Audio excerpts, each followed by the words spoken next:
Oh, and we are live, ladies and gentlemen. Welcome, welcome. Thank you guys all so much for stopping by.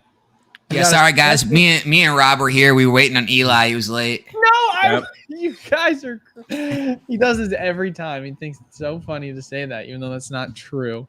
Um, Special guest though, Rob with RNG Games. Yeah. Excited to have him on. He'll be giving his full opinion on all the Pokemon investments that Oh, he is currently dumping all of his money into. You yeah, could have sure. heard it, man. It'll surprise you.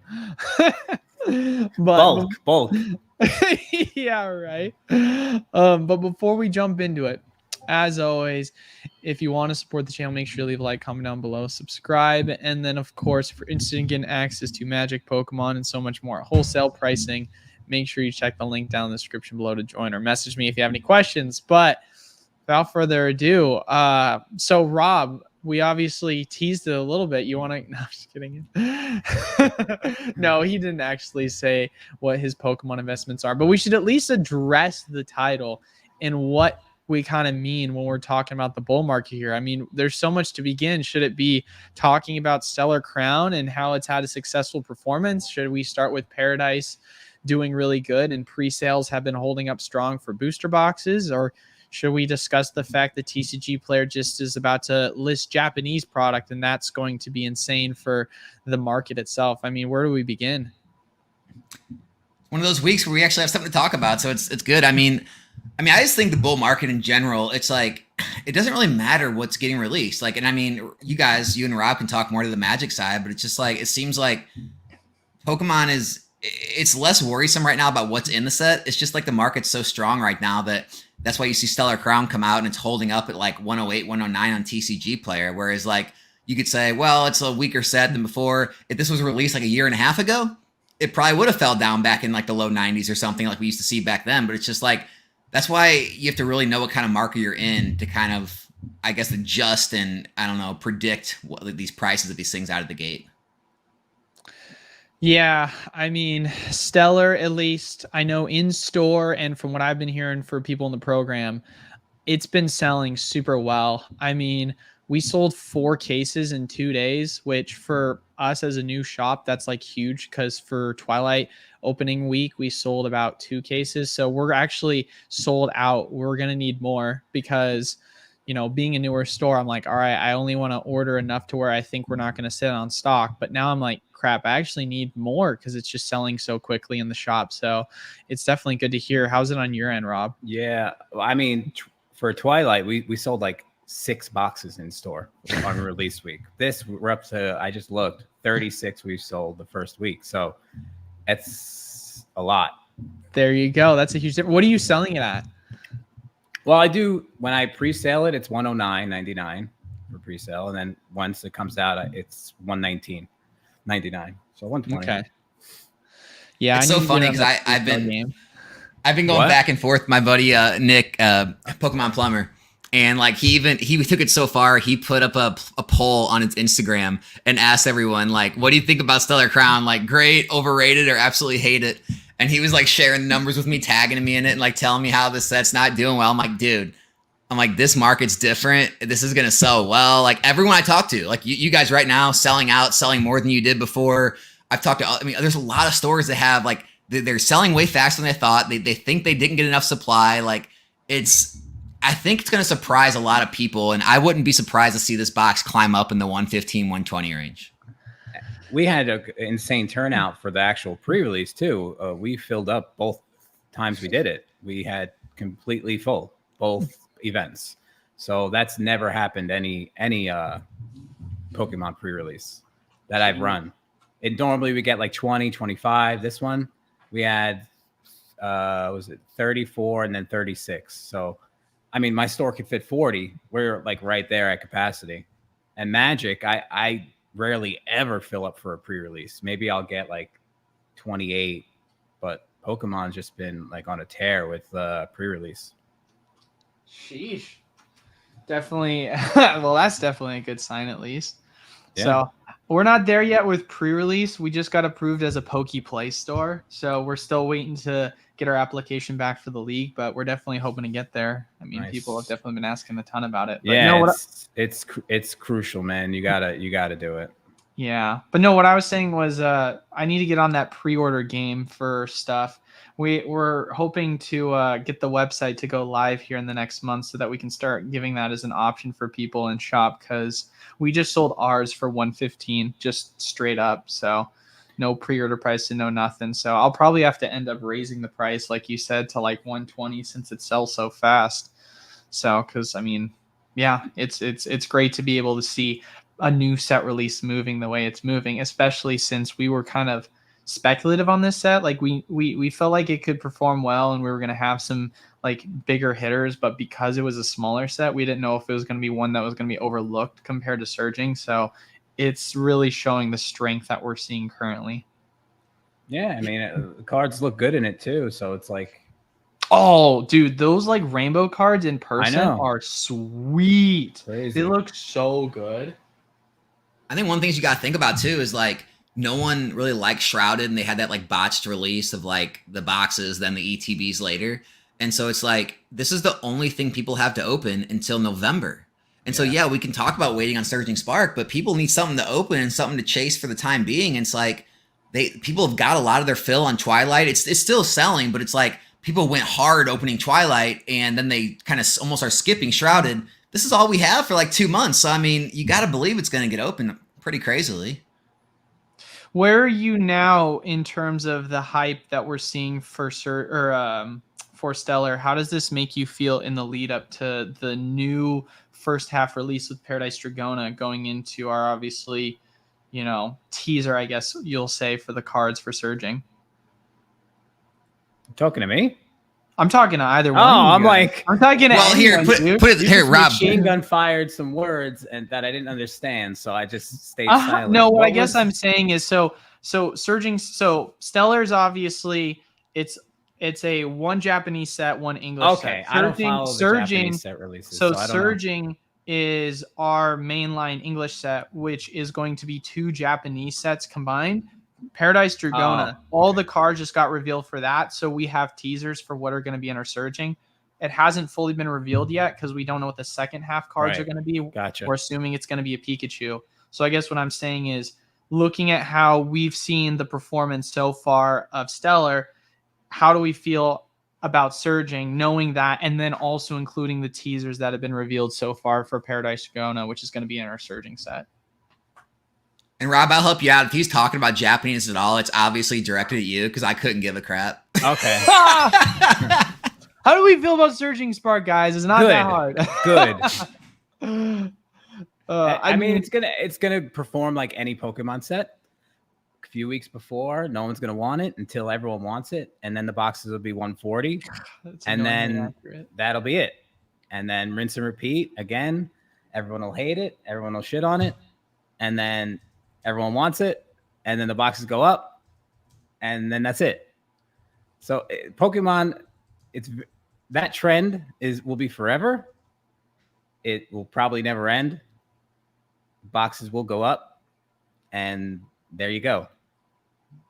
See you later. Yeah, it's like the peak hype is always going to be when like that. Nowadays, it's like when the trademark's pulled, right? Before, it was like when the set's announced. Like, that's going to be peak hype. It only goes down from there. People are like, they get these visions of grandeur. Like, dude, all the artists are going to get together and they're going to fuse like Captain Planet, and they're going to become like ultra artists and make the absolute perfect art with every greatest Pokemon. And it's like they get these ideas in their head. The set's going to be this like ridiculous set. And then every release, every like tease that comes out from there, they find a reason to hate on it. Up until release, and then the release comes out, and then things happen. But like Rob said, it's just kind of monotonous, this pattern that happens again and again.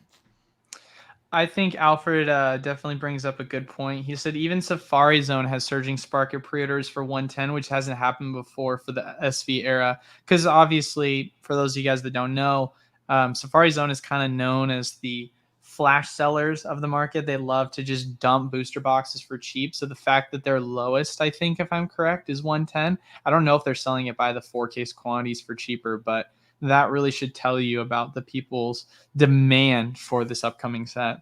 Are either one of you like worried about getting like too many orders and getting allocated down to where you have to cut? No, not really. I don't think so.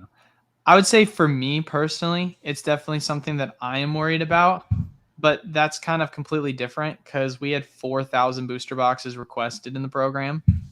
And so, yeah, Rob's like, what? Whereas before we had 2,000 requested and we got that fully trying to do filled. the math here. Yeah, it's a lot. It's a lot.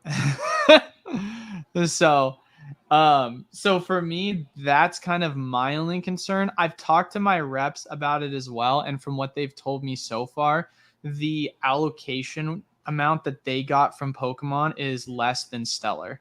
So that is, I guess, my only concern at the moment. I will be interested to see when I get my full allocation numbers from one of my main distros in about a week or two, and we'll kind of go from there.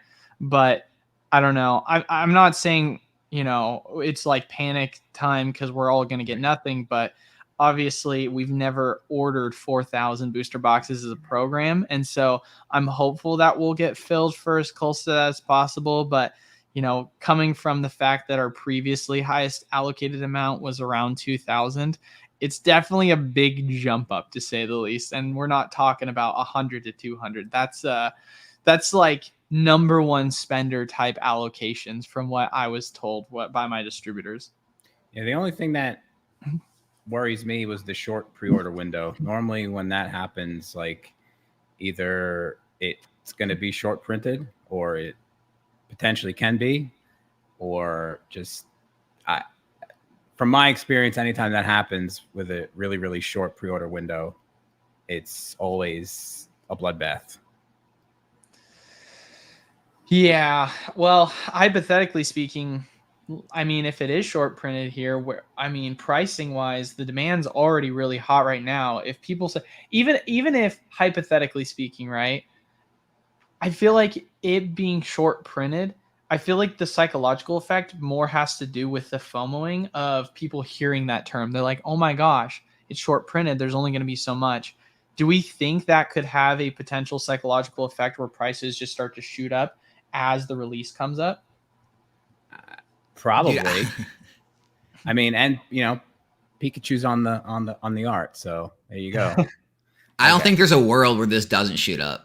Like, I don't think I mean, just the amount of orders we see coming in, people talking about like Game Nerd, Safari Zone, all having higher pre-release prices than before. You talking about getting more orders than ever before, worrying about getting allocated down. Like, there's so much hype already built around this set. Like, I don't even think Pokemon could drop the ball hard enough on this set for it not to perform. Like, as long as they just somewhat, like 50% deliver on what people are expecting, I think the set does well. I'm a little confused on, and maybe I'm looking at the images wrong, but if I'm correct, the Latios, or I can't remember which one of them is an SIR, one of them is an IR. Why didn't they make them both SIRs? Doesn't that kind of feel weird? It's Pokemon, bro. Fair enough. Pokemon is right. Yeah, no, I agree. I mean, if you look at how Surging's looking so far, obviously with Paradise Dragona revealed, Paradise Dragona doesn't look like insane, obviously. I wish that they had the Black Kyurem SIR. I wish they had more Pokemon SIRs. But, throwing in Latios and Latios is going to be huge for the set regardless. And the fact of the matter is we still have the second half to be revealed with the electric types. And if they throw in a Pikachu card, I mean, it's the mascot. You assume it's going to happen. We'll see what that ends up looking like. But that's going to just kind of put it over the top. That's for sure. Yeah, that Latias card, the older one, whatever. What set was that from? From Team Up? Yeah, that thing is still going up, and it's like, is it $1,000 now? I remember I sold one well above it. Are you talking raw or graded? Raw, because I sold a raw one in my store for around $1,000. I think it's going for around that much, if I'm correct. Should we crack it right now and go for it? Live on stream? Well, we know we're gonna get it because Alex has one of the X-ray machines. So yeah, I only keep scan boxes in my collection. So right, it's true. Can confirm. Every box. Every box. box, Scanned. every box is scanned, baby. And I don't care if I have to scan like 5 cases of Evolving Skies before I find that one. I pay for it, and I keep that one box. Worth every penny, baby. Just keep on scanning. No, but speaking of Pokemon, they do that all the time, like weird stuff like that. Like if you go back to like Generations, they just made a Articuno Zapdos full art, no Moltres. Like in Sun and Moon, there's a Rainbow Charizard, a Rainbow Blastoise, but no like just Rainbow Venusaur. Like, you know, they put the Espeon VMAX in Fusion Strike instead of Evolving Skies. Like they do all kinds of weird stuff like that all the time. So the Latias thing in the new set, it's just kind of par for the course, just more weird Pokemon stuff they do. The Espeon is the only one that makes sense to me, just because you had Eevee Heroes, the Japanese set, and with the way in which our set was for Evolving Skies, it was such a massive set, they inevitably had to cut cards, and so they were like, all right, let's take some of these big hitters and throw them in Fusion because it fits more to the theme of that, since we're going to have to cut some. Obviously, that's why we also had the promo boxes for the Jolteon, Vaporeon, Flareon. As far as it goes, though, I guess what never made sense to me at all was, Astral Radiance, right? On the cover of the box is literally a Darkrai, and yet they didn't even include a Darkrai SIR for that specific set, which doesn't make sense. Or you have Stellar Crown, which I understand the Tropicos is on the ETB, but the main pack art was a Lapras, and yet we never got a Lapras SIR. So I don't understand a lot of these decisions in regards to having certain characters as a part of like reveals for things and like being a part of the pack art. And then you're like, yeah, let's not give them a showcasing card like the Black Kyurem. So that was kind of definitely the thing I was the most bummed out about. Because the Black Kyurem card, I mean, maybe it's because I'm a Gen 5 fan, but like, I think that would have been a sick card to give an SIR. Yeah, I don't know why they do certain things either. It's definitely weird sometimes, but I don't know. I just sell the cards. Well, let's move into that then. What do you guys think? How big of a deal do you think this is of the separating of Japanese to English now on TCGPlayer? I think it's going to be great. It's definitely confusing right now. They have to definitely fix a bunch of things. I think maybe some sort of freaking filter. There's nothing on there. It's so hard to find. The only way to get to it is go to the seller portal, and then you got to look it up, and then go to the back end, and then click see live, and that's the only way to like pull it up. But I think it's definitely in the infancy right now. But I think on the whole, it's great. I think this is massive, and I don't like want to put this lightly, because I feel as if people don't realize how big this is, and it's for 3 reasons. One, whenever you go in and you look at listings for sealed product or singles, you'll always end up seeing picture images of someone trying to sell a listing of Japanese product, and that's kind of it. And it's annoying for both parties because Skews Japanese the data people, too. huh? Skews the data too. It skews the data. That's another thing I was going to get into. It annoys both parties because 1, it doesn't give a place for Japanese people to sell their product, and then 2, it skews the data because then you look at these sales that are just photo sales and it doesn't say what it is past the fact that it's under the listing, and then you're like, there's no way that card sold for that much. You just have to assume because it's a photo listing that's what happened. So having that kind of get resolved is massive. Another thing that's massive as well is, for me at least, how I look at it is, I believe there's going to be an evolution of the Roka now taking Japanese cards. And at least for me, Japanese bulk has been worthless. Like I don't. It goes in care the for trash. that. Yeah. Yeah, literally throw it in the trash. Yep. And so having it to be something where there's an actual marketplace for Japanese product, like this is going to open up the market in an absolutely huge way, in my mind, for sellers like myself that are like, listen, if you bring in a Japanese card into the shop, unless it's like a specialty promo card, I usually don't care for it because it's way too much hassle for me to try and sell it. Because if it doesn't sell in store, it sure as heck isn't going to go through the process of selling it on TCGPlayer because it's just way too much work. So that I think is going to be of huge benefit in my mind. Why do you think that? What do I think? What? Like, why do you think there's gonna be a market for the Japanese like bulk singles? Because in my mind, it's not necessarily that there's going to be like a huge like outlying demand because, oh, let's get some competitive Japanese cards, but inherently people like to collect Japanese cards and Japanese sets as a whole. So there is going to be some semblance of demand, whereas before it's not going to just be throw it in the trash. I'm not saying it's going to be like a catalyst and bulk is going to be worth something, but what I am saying is now whenever, I have Japanese bulk, it's no longer an instant throwout. It's something I can at least consider listing if it does get added to the Roka. Yeah, I still wouldn't even list it. Think about pulling it. How do you know? I can't read Japanese. I don't, like think about fanning through your 100,000 cards of Japanese Pokemon cards. I'm like, you heard it here first, folks. You nightmare. can't read Japanese. Yeah, I can't. Like, it's still going in the trash. Yeah, I mean, TCGPlayer is just US, right? Like, it's not Canada too, right? Just US. So it's it sells to outside the states. It does.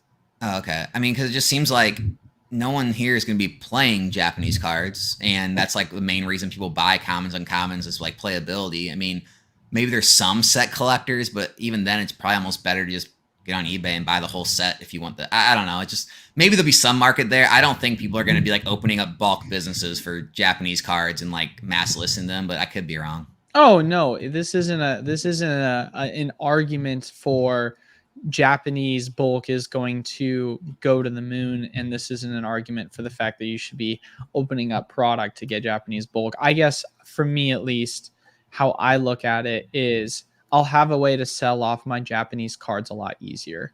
Because even if you say like, and maybe I should probably clarify this, in my mind, and maybe this is gonna sound dumb, Japanese cards that aren't promos, I just say as bulk. Like even the more expensive high hitter cards. Because for me, it's like, unless I'm selling on eBay, making a listing for a Japanese card on TCGPlayer is awful. It's such a pain in the butt to do. And so even I remember when V-Star Universe came out like a while ago and they did a reprint for it, I straight up still have all of the Japanese cards because I was like, okay, like what do I do with this? Like, what do I do with these cards? They've literally just been sitting on my desk forever because I don't know what to do with them. And I hit the Charizard. I hit some of the other more expensive ones in the set. And like, you can sell off the Charizard on eBay pretty easily. But for some of these like lower ones, going through the process of making a listing and trying to sell on TCGPlayer, I'm already busy as it is. This kind of makes it way easier for me, at least at this point, to go through the process of listing it. So I don't have to more or less be scared of going through it. I mean, if they add it to the Roka, I think that's of benefit because then at least I can still go through the process of sorting out my Japanese cards. Who knows? I would be surprised if they didn't, sort it in a way to where it's at least easy for people to go through and organize it, but I could be wrong here. Yeah, I do a foreign binder in the store. I just do pre-priced cards. Boop, like I'll sticker it, whatever. It looks like a $3 card to me. It gets a $3 sticker, and that's where my Japanese cards go. Or you just throw them in a slab and sell them in a mystery bag. Yeah, there you go. Yeah, right. That's a good point. That's a good idea. I might have to take that into consideration because right now we just have a $1 through $4 binder for Pokemon, and then we have a $5 through $20 binder. Everything 20 or more goes in the case, and then we've got 2 Magic binders that are the exact same, and then everything more than that goes in the case. So we definitely are a big fan of binder cards. They sell so well. Do dollar binders, man. I see Eli crunching the numbers one day and like being dollar binders, man, the Roka energy, the Roka electricity actually costs more than the Japanese cards are worth. That's why they hit the trash can. Yeah, right. Just send it right to the trash. I don't know, man. I'm always finding and maybe this is something we can touch on since obviously we got Rob here, but I'm always trying to find things to run through the machine because I feel like the machine isn't running, then I'm losing money. And obviously, with the Magic, I'm always trying to. Not if you paid for it in full already. What'd you say? Not if you paid for it in full already. Okay, but that still doesn't change the labor output proposition in my mind. I'm trying to maximize the efficient value. I know obviously there is that, you know, analysis of deterioration as the product itself gets more uses. It starts to depreciate, you know, over its longevity. But at least in my mind, from like an output perspective, especially because we're going to get the Roka Max here in the next couple weeks, I'm like constantly wanting to make sure that the business is always scaling its sales and always scaling its inventory. So I'm like, all right, we got to keep things going. I mean, But I remember. you're only one person, and there's a cap, there's a ceiling. So don't Well, burn I've got yourself multiple out. employees, I obviously. know, but still, the decisions ultimately start and stop at you. I mean, that's true to a certain extent. I mean, here's where we are, right? Is so we got the shop, and of course, because we got the shop, we're like, time to start buying a ton of Magic. Went through, bought a bunch of commanders, and you know, we finished sorting through that in like a couple of months because we dropped like 50 grand.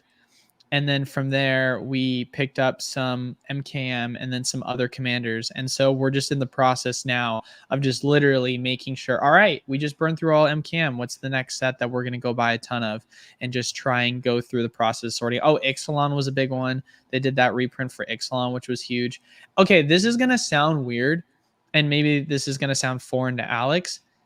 I think that investing in commander decks in the same way you do booster boxes could potentially be profitable because the amount of money I've made on Mind Flare decks from Baldur's Gate is insane. Yeah, they just go up.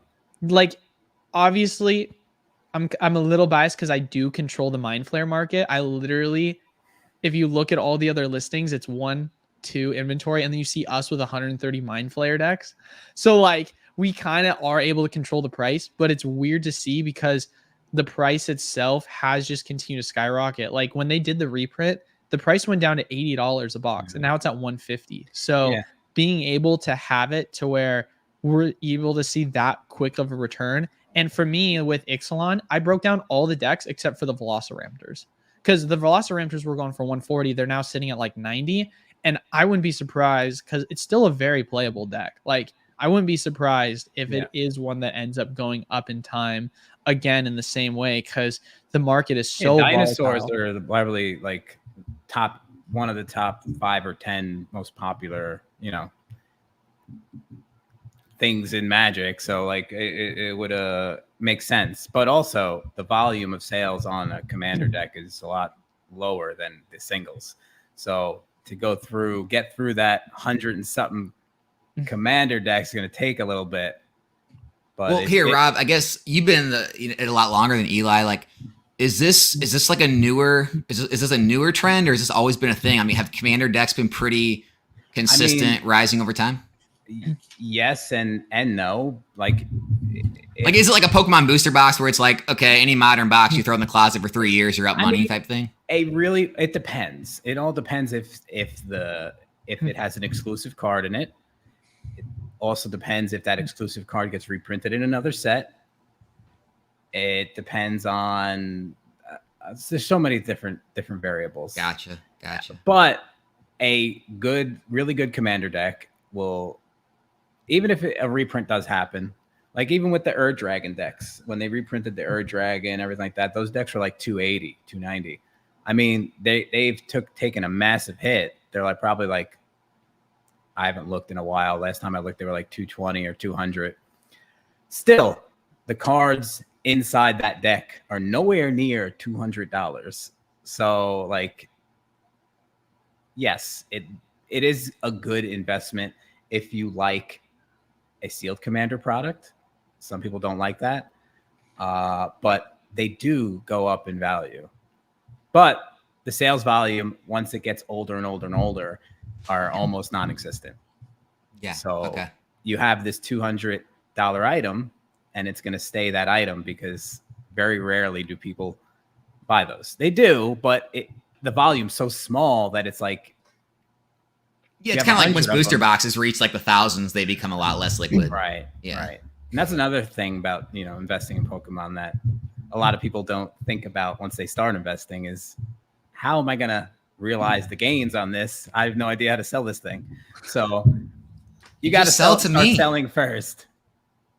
Yeah. Well, at least how I look at it is you always, at least in you typically don't have this option with Pokemon, but you always, at least with Magic, have the option to break it down.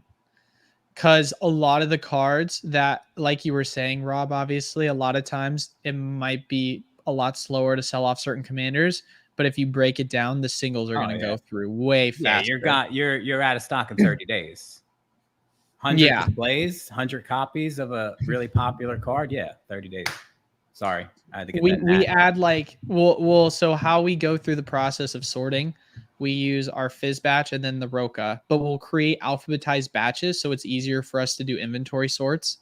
And so we'll use the Fizz batch and we'll create piles. And so we'll sort A and B into one box, B and C into another box, et cetera, et cetera. And so like the S pile is obviously a huge one. We'll literally go through, upload 1,000 S cards, and all of our soul rings, once that's been uploaded, are gone within a day. Like literally the soul rings, as soon as they're listed, they just sell so fast.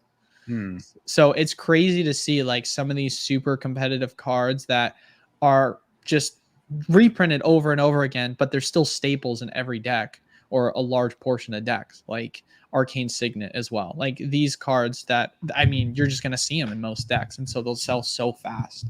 And they're included in most commander decks. Like at least the ones that I've played, like Arcane Signet and Soul Ring's pretty popular and pretty common. Right. Yeah. Yeah, of course. Like literally any Soul Ring I open gets listed on eBay for $3. Like that's my rule, because they will always sell at $3. And you could sell them on TCGPlayer for $1, but you could sell them on eBay for $3. But because it's in every single deck. But like when it comes to the really higher end stuff, like let's say a commander product has a $20 card in it, which can happen. Those just, you could blow out your inventory in like 3 days if you open 100 displays. If you're priced well, like if you're lowest direct price, you're gonna get sales all day long. So it's like there's kind of, if I know I'm going to make money on a commander product and I have the ability to reorder it, and I have, let's say, a week of nothing coming out, I'm ordering a pallet of it, and we're gonna rip it, we're gonna flush it through, and we're gonna collect the crumbs on the other side.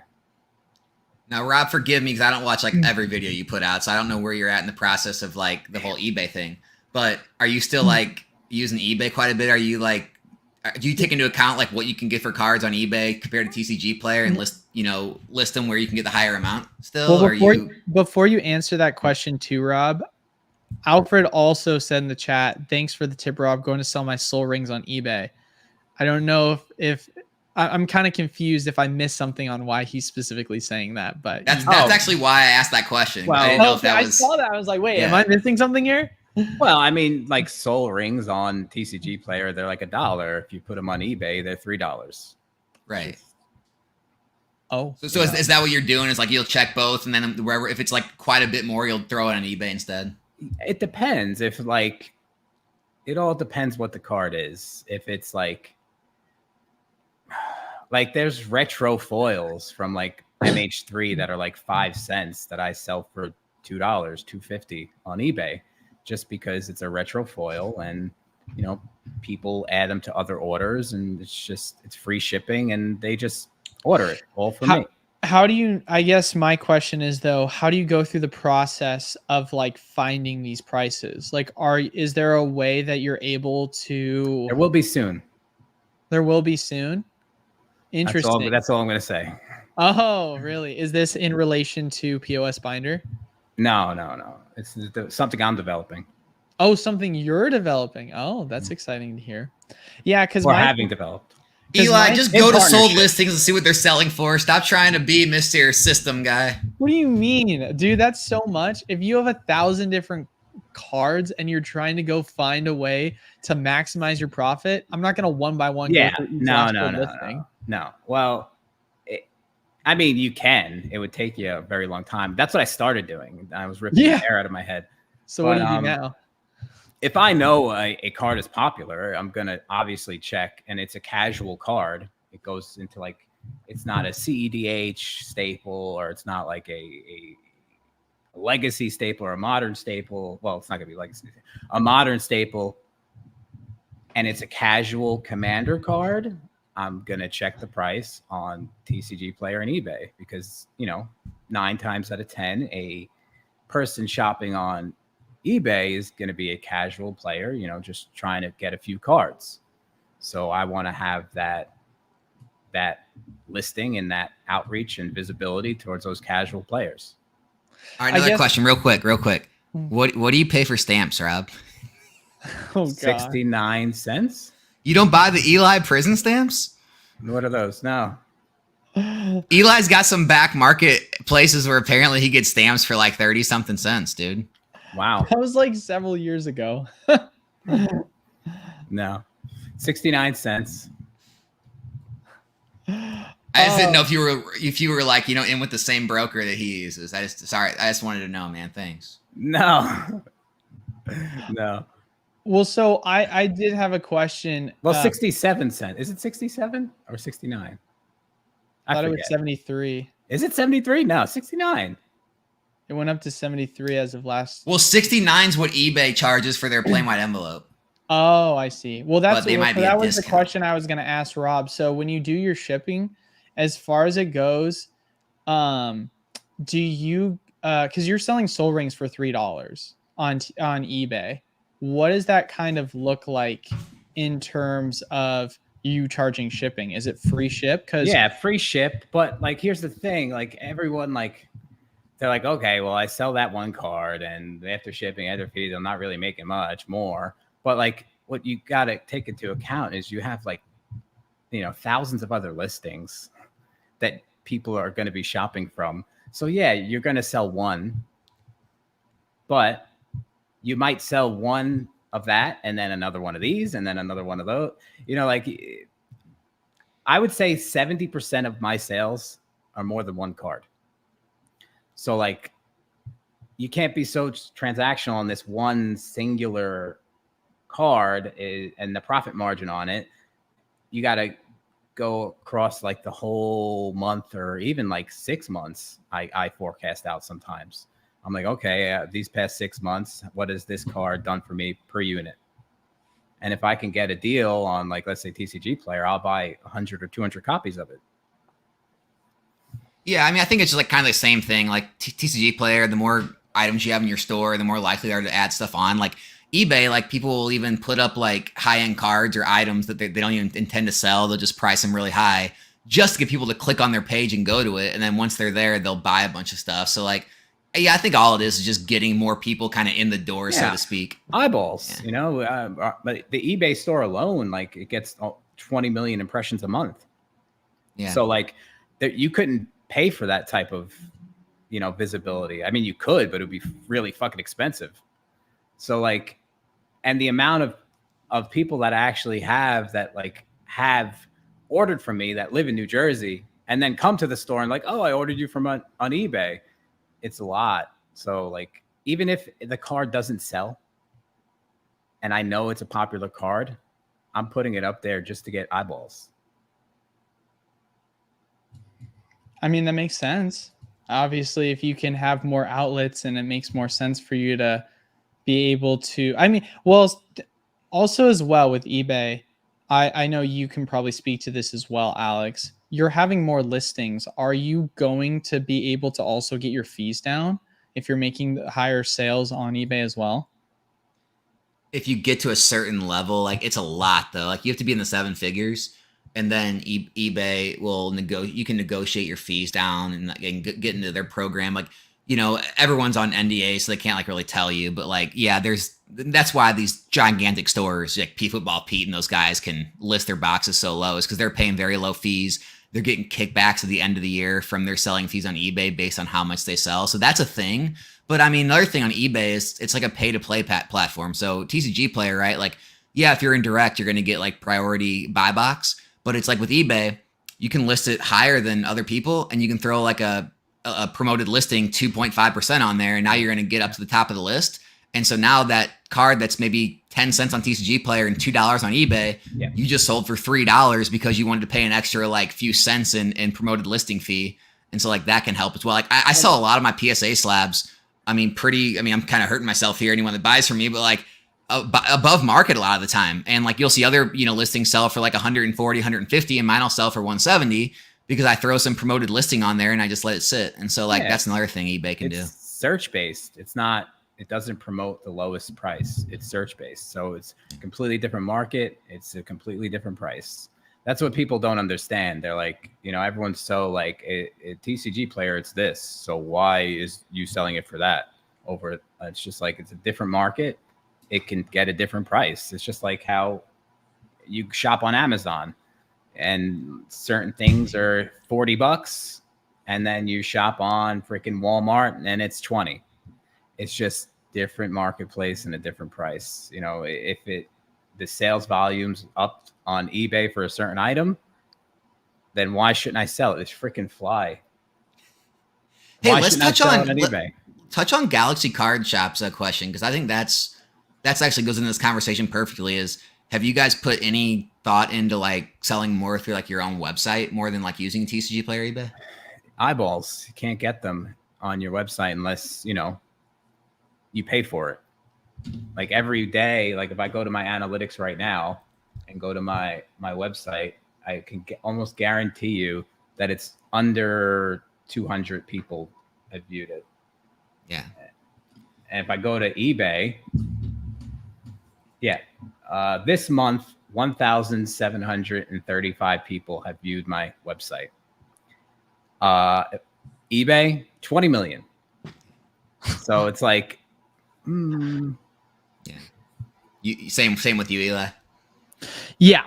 Oh, 100%. I mean, there's always going to be instances, well, kind of like what Rob is obviously saying. For me, how I kind of look at it is my idea of diversification is trying to have multiple different outlets to sell my product, right?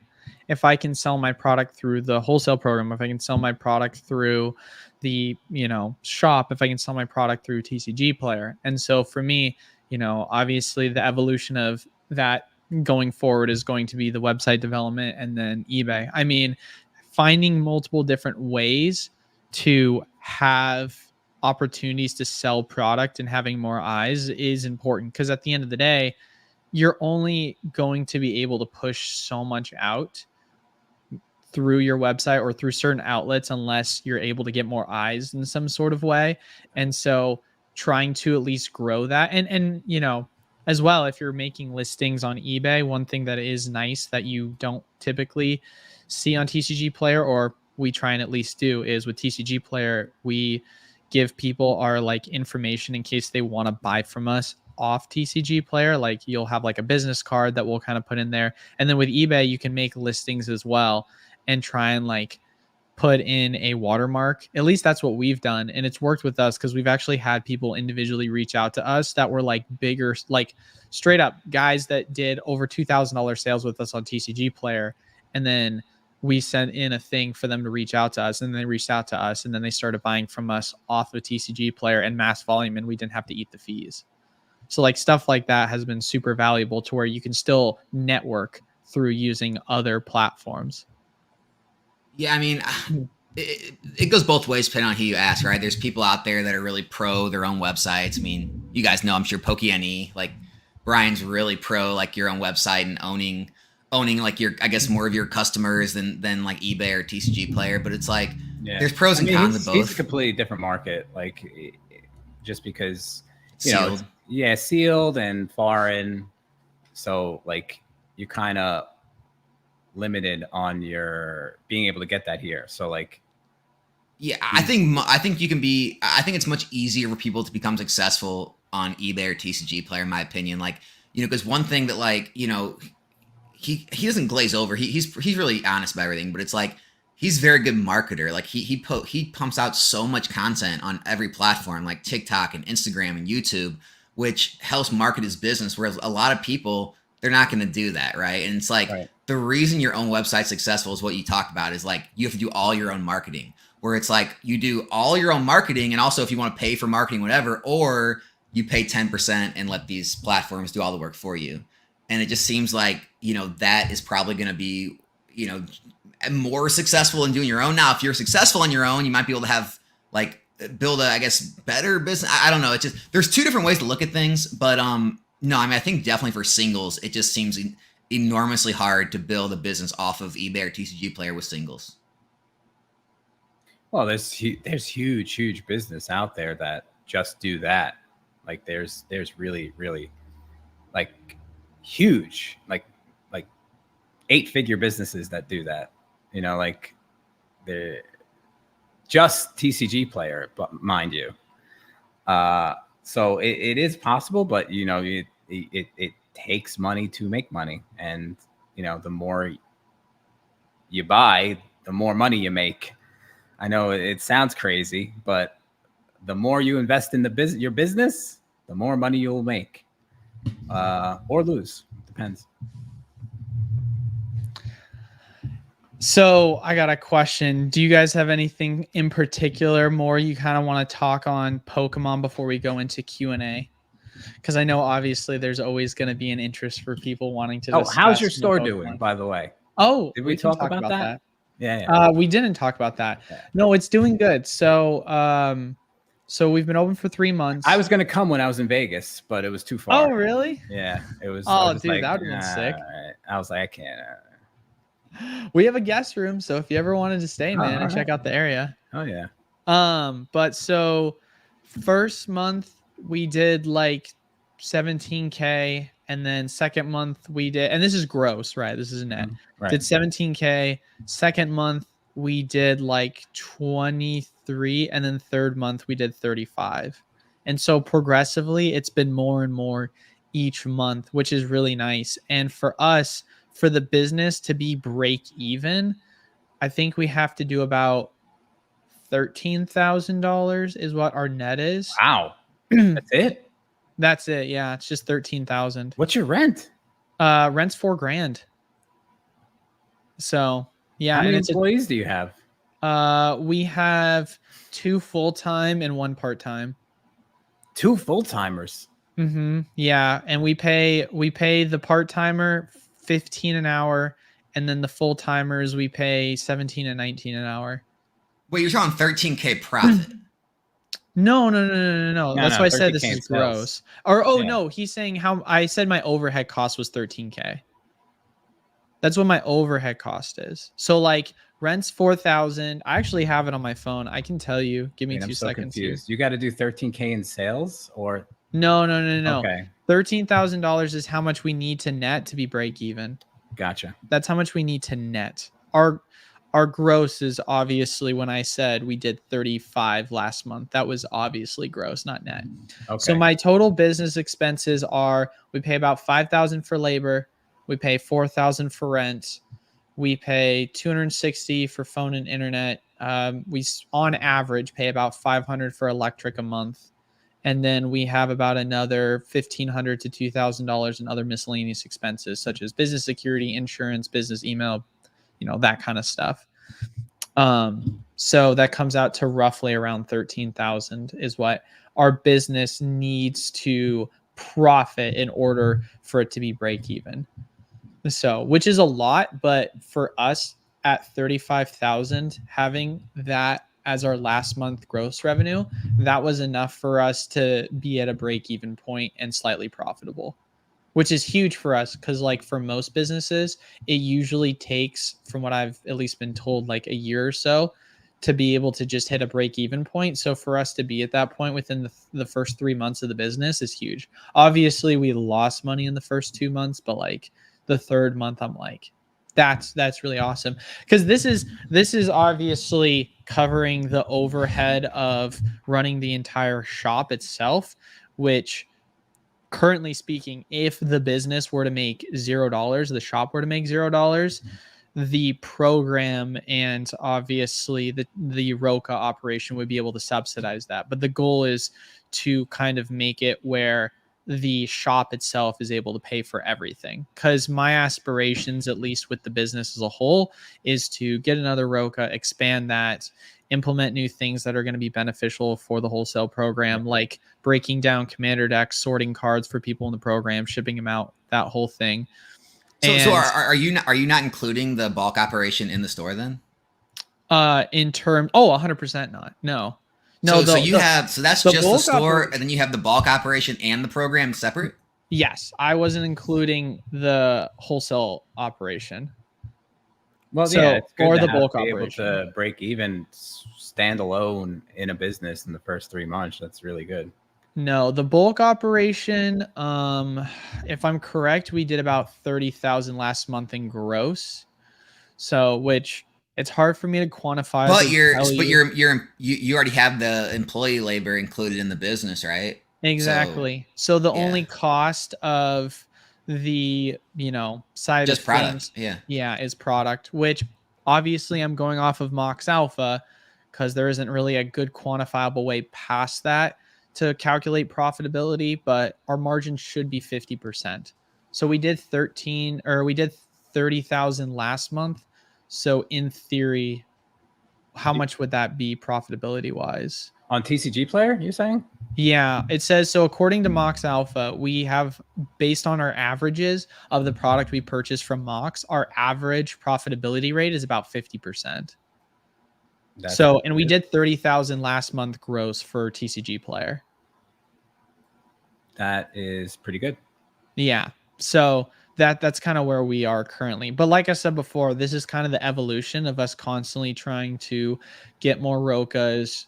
Obviously, we got the Fizz batch, it's like 6 months ago at this point, trying to churn through and sort as many cards as possible. So, and that's going to be nice too with the larger Fizz batch, is it sorts 3,000 cards at a time, and it takes like 6 hours plus to run. And so with a closing shift, someone can go put it in and then run 3,000 cards overnight, whereas before it would just be 1,000.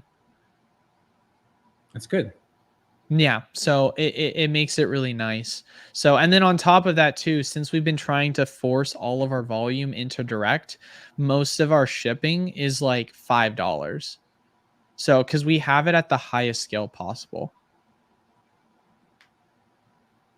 But that's kind of where the business is currently speaking, because I would say that in terms of like the profitability, like the amount of money to be made off of breaking down the commander decks has been the most profitable by far, just because you're able to accumulate an inventory while knowing exactly what cards you're buying and breaking down. And then on top of that too, separate from draft boosters and set booster, well, play boosters now obviously, but you know what I mean, you're able to not have to deal with opening more cards, right? Because at least when I break down the price per card being sorted in the machine, I'm paying way less in output because the cards on average are more valuable out of the commander decks versus the amount of time and labor it costs. I have to sort so many more loads.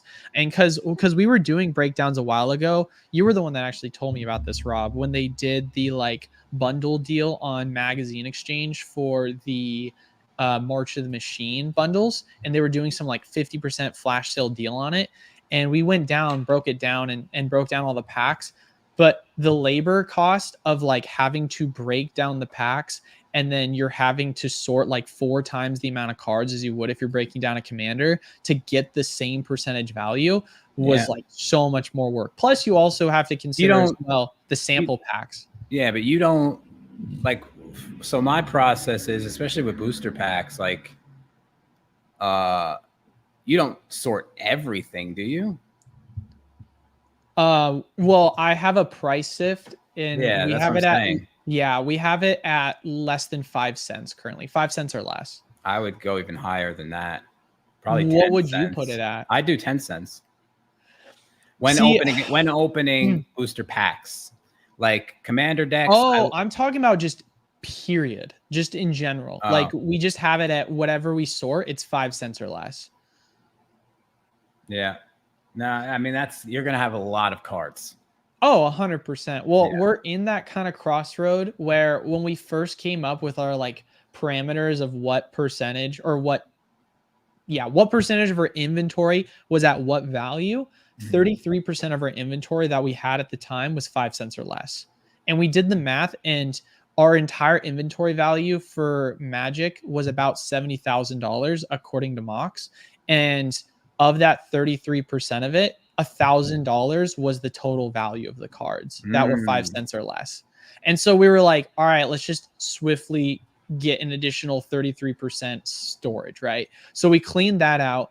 And then now we're at a point where we're continuously growing, and we're at, I think our inventory is at about 125,000 in the boxes. Obviously we have more, we're constantly sorting in, and we're like, all right, now we're just at 5 cents or more. Should we go up to 10 cents? But realistically, the problem is at least looking at the numbers, the 10-cent cards are only about like 5 to 10 cents. It's only about 10,000 cards. So it would barely put a dent in actually clearing up the amount of space in our inventory. Right. Yeah. Well, what I do is when like if I'm putting bulk through like that I purchase from people, like if it's older bulk, I'll do 5 cents just to be able to stock those older cards that I can't normally get out of opening a product. But when it comes to like any kind of new product, it's or like new-ish product, it's normally 10 cents, unless it's a commander deck and I'm listing every single card because its functionality is good and it can be utilized. So like it's not chaff. It's not like garbage. Yeah, that's fair. I guess my thing is like, because you have a fizz batch and you have a Roka now. I mean, what's your sort rate? I guess is the big thing. What do you mean by sort rate? Like how many lots are you sorting a day? Like how many times are you putting 1,000 cards from the Roka into your inventory? Some weeks I don't even run it for like a week straight. Oh, really? Yeah, like it all depends. Wow. Like because I'm doing so many other things that it's like it's tough sometimes to run it. Like I would need to staff someone to actually run it. You know, I can literally have endless work, full-time person, just do that. And he'll never run out of work ever. So like I kind of got to pick and choose my battles sometimes with that, but I want to get better with it. But I would say on average, every week, maybe only 5 to 10,000 cards. That's 5 to 10,000 more than I ran mine. It's not a lot. Alex is like about ready to fall asleep at this point. No, I'm not. I like any and all card combos. But don't let the chat fool you. You know, at certain times it's 30,000, or you know, it all depends what we're doing. If it's just bulk like that I bought from people, it's like we'll do that for a week, and maybe it'll be a small amount, like 5 or 10,000 cards, because you know people are normally really good at pulling value out of their bulk. Yeah. But if it's, you know, if I'm opening a commander product or like a booster box, of course it's going to be a lot more. Just all depends what we're doing that week. And if so Rob, like what, you know, you saying that like you could have enough work for a full-time person. Like, is there a reason you don't want to put someone on to do that? Well, finding it's so hard to find people. Yeah. Like obviously it's a minimum wage job, so you know. What is minimum in New Jersey? $100 an hour. Yeah, $150 an hour. I think it's 16 and change or 15 and change. I forget. Whatever it is, I pay them. So it's hard to find people. And I would want someone for, you know, specific schedule. Here, you're here. But, you know, part-time people are going to school. They're doing this, you know. So I'm just like, I'd rather just do it myself.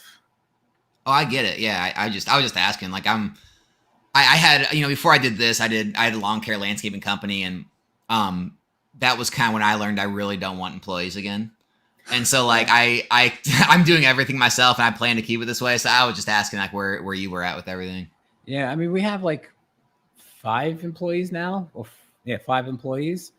You know, each one's part-time, and it sometimes can be a nightmare with, you know, schedule changes and this and that, and I can't come in this day, I can come in this, and it's just like, it's a lot when you're doing everything else, you know, like literally everything else. So like, it's just becomes a lot. And then you're like, do I want to add another person to this mess to do this? I would, if someone could promise me 20 or 30 hours a week just doing that, I would do it. But I don't go out and to look for people. That's the thing. My employees 9 times out of 10 were my customers, and they're like, "Hey, you hiring?" I'm like, "Here you go." And then they work for me for 2 or 3 years.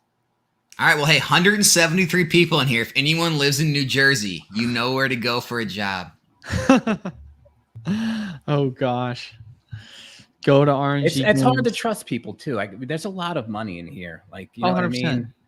Like it takes a lot for me to bring someone in, especially here in the warehouse, and here you go, run free. You know what I mean? It's just, I mean, we have like fucking 20 cameras, but there's only so much, you know what I mean? The camera's only going to catch them doing it. It's not going to catch, you know, it's not going to stop them. Yeah, we already had to let go of multiple people when we owned the shop, because it's definitely difficult to find good work, and then also find the right people that kind of fit the culture is the big thing too. Yeah, and, you know, these things are small and valuable, so like it's just like, boop, little card gone. Oh, that's $800. Where'd it go? You know what I mean? Like, so it's like, well, it's the same thing I went through, like on a different level, like with the lawn care thing. It's just like, you're like we talked about, you have to hire people near minimum wage, and so it's like you're not obviously going to get the best and brightest. It's hard to like in my old business and this too. It's hard to like show people like that path to like growth and like making into a full-time career and all that. And so it's like you're always just going to be, you know, shorter term employees, whether going through school or like on their stepping stone to their next job or their real job career. And it's just like it's very hard to keep people. I get it. Yeah. I get it. You know, working at RNG Games is not a career. I know but that's the thing though. It's like, even it for could me, be. it's not. It could be, Yeah, you know? I mean, maybe this is just me and a philosophy of differences, but my biggest thing with how I at least look at my business is, and I know you do this as well, Rob, obviously, but like I'm taking every dime I make and I'm reinvesting it back in the business. And for me, that consistent exponential compounding growth to where the business is growing extremely fast, but also I'm coming up with different ways to add value and generate multiple more sources of revenue is something that is important to me. And in order for these things to run smoothly and these things to happen, I need to have people that are bought into that growth. And so one of my employees has been working with us now for the past 3 months. And, you know, he got a $2 pay raise after he was with us for a certain amount of time. And the other employee we've had since before the shop, he's been with us now for over 1.5 years.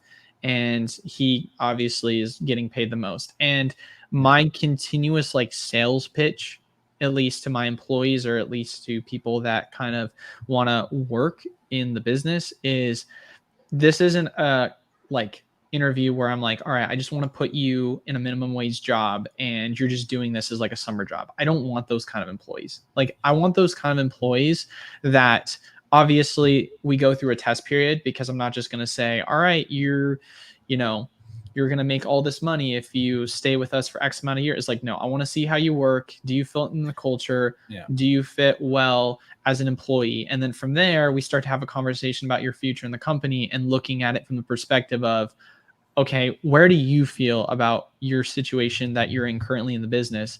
Because ultimately, at the end of the day, I think that having employees that not only come to work, and I mean, not everyone loves their job. And even if it's a dream job, there's things that you hate about it, but like you come to work and you're like, okay, this isn't bad. I enjoy some aspects of it. And is this something you could potentially see yourself working up into? Because Right. for me, at the end of the day, like I want to make sure my employees are making as much money as possible. And I want them to feel like they're working in a place where they're just going to continuously not be stuck. Like they're going to work towards something always. And it's not just a dead end job that they're working at minimum for. So Yeah. for me, and I need those people, like I said before, to be bought in for this to happen. And so I try and create at least a culture in the shop that is more looking for that. And so I'm very critical when it Right. comes to the hiring process. If you're a if you're a detail oriented person and I don't have to like tell you what to do and you just figure it out, I have one person like that it's literally another me. And Which one is it? It's his wife. No. well, yeah, but another one besides that. Like, obviously, that person will be making more in the company than someone who doesn't ever go, above and beyond, or ever try, or anything, or comes to work late, whatever it is. Yeah. Obviously, the person that I think of as a crucial role in my business is going to be getting paid more than the people who aren't. So that's where I'm at. I want someone who's gonna, take initiative, figure shit out. Because I can't be over them always. So you kind of need people that understand how it works. You show them a few times, and then they can figure it out from there. Right. No, you need that managerial position and people that you don't have to hover over and, like you said, trust, obviously. Right. And we're obviously in the 3-month period of the business being open, so it's not like I can start handing out 6-figure salaries to people, but the goal is obviously to build those people through the growth of the business and having them bought in to where as the business grows, then they also as well see that representative in their paycheck. Like I want to be able to give that back to the employees to where, hey man, business is breaking numbers. We're not throwing pizza parties here. Like we're literally coming in and saying as a thank you for helping us crush it this year again and giving you another increase of pay. Cause that's something that I want to make sure that I don't have employees that are like, all right, this guy worked out for 3 months, got a spy, moving on to the next person that's going to get a spy for however long, like I want those people working for me forever. Ideally, but I mean, it's not it's hard. Like what I'm describing it's not like I'm just going to find that my first candidate. Like I said, we've been open for 3 months and we had to lay off a couple of people within the first month of us being, it's like, you have to churn through and find the right candidate because at the end of the day, like hire slow and fire fast. That's not a bad way of looking at it. Truth. That is definitely not a bad way of looking at it. But but also like with the whole hiring thing, like with people, you in this industry, people get really caught up in just the excitement of a new hobby and they want to get fully immersed in it, and they come in your store, they want a job, and I almost can tell, like I don't even need, they can speak 3 words to me. I already know that they're in 3 to 6 months will never touch or want to look at a Pokemon card or a Magic card ever again, and they'll be on to another hobby. So those are also, it's this industry itself, collectibles and things like that. People get really, in awe of it all. And in the end, it's a job, and,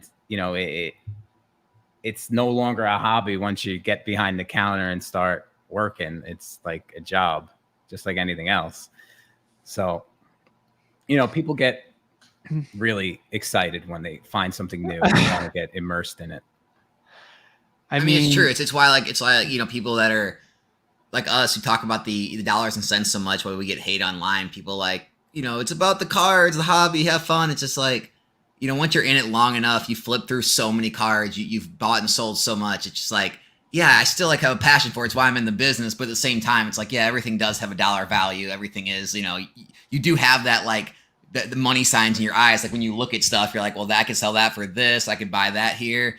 And so like, it's just one of those evolutions you go through. And if you're in the hobby long enough, you're going to get through that evolution at some point to where you start looking at things in terms of dollars and cents.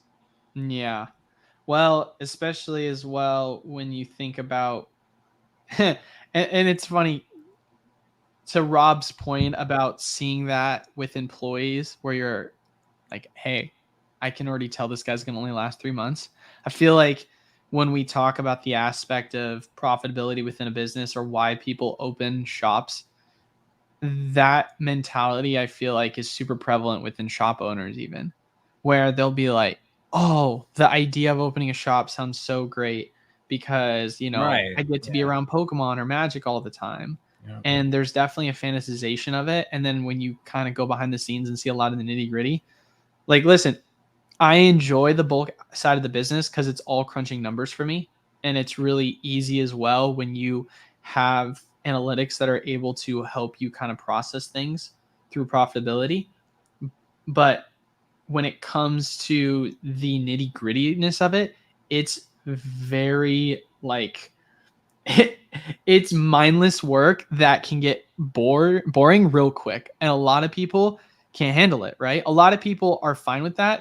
I let my employees listen to podcasts while they're going through and sorting bulk because it's not going to hurt anything. It's not going to hurt anyone, right?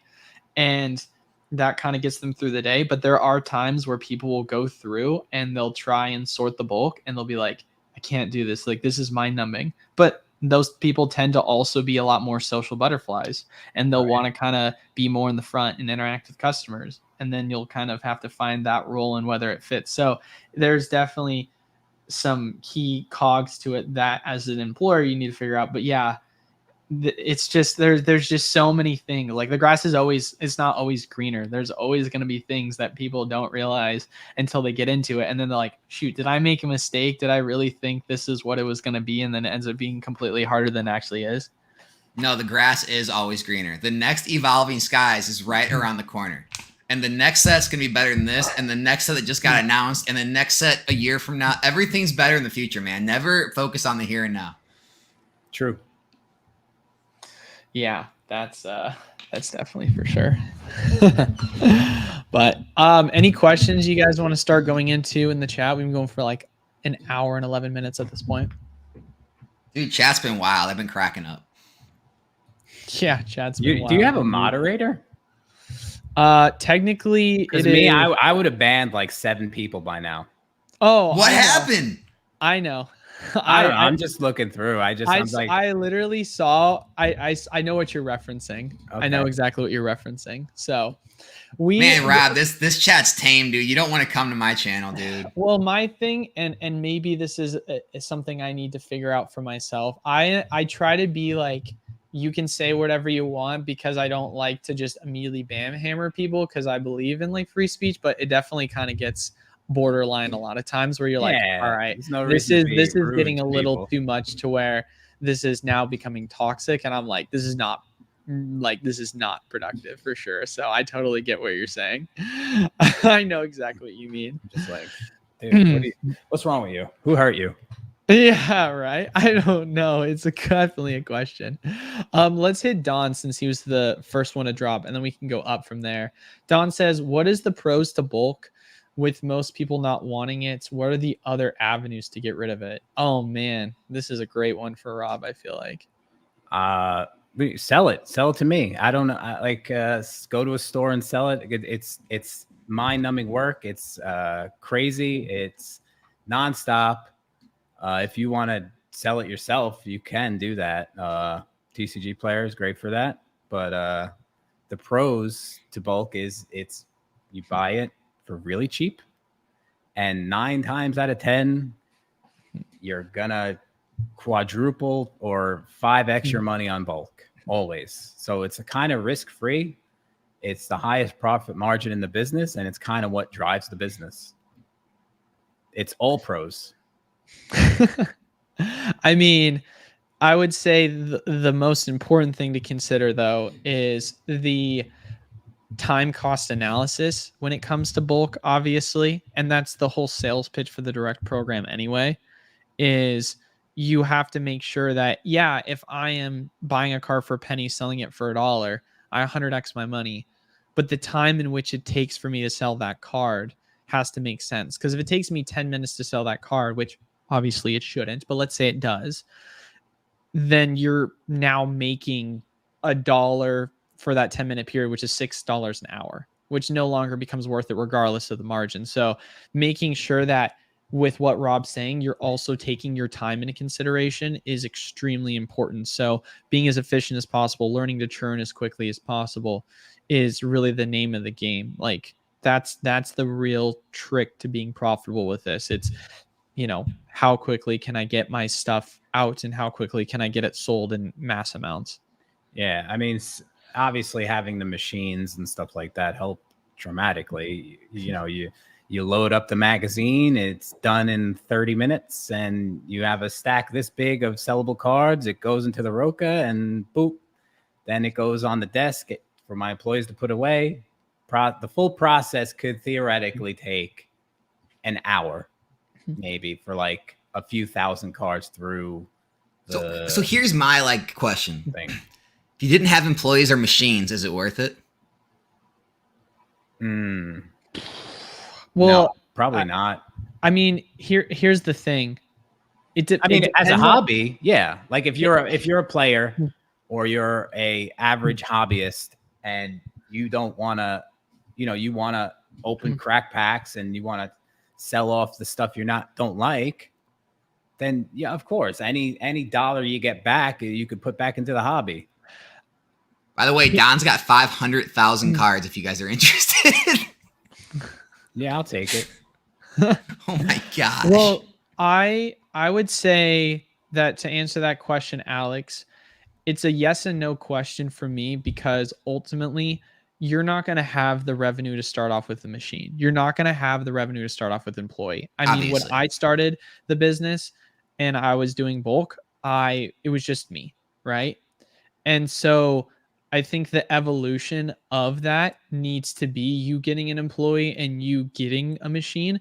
So is it worth it doing it? Well, I would say no, but that's kind of how you have to start off to get the business rolling. And then once you've started to do it enough to where it's starting to make sense for you to hire someone or get a machine, then of course you need to start to shifting to that as soon as you can. And then eventually making it to where the machine is helping curb the cost of labor as much as possible. Is it worth it with just the machine, no employees? With just the machine, no employees? Or is this whole business built on eventually hiring employees? I mean, you'd have to. You have to hire. That would become the business. Like you would just do that because. Yeah, I get it. Yeah, you have to hire employees at some point. Like that's just the reality of the situation. And maybe I'm looking at that from the perspective of I need to have multiple outlets and I need to continue to grow my multiple outlets. And if I'm constantly distracted on doing certain remedial tasks that I can't just outsource, then that allows me to that doesn't allow me to go expand my revenue sources and goals. So that's kind of why I think it's important from a business perspective. But if we're just saying, hey, if I were to just stay in the confines of doing bulk with just a machine, I would still say that as you continue to scale, you're going to need more machines, you're going to need more people, because at least how we have it set up in our shop, it's a very assembly line system.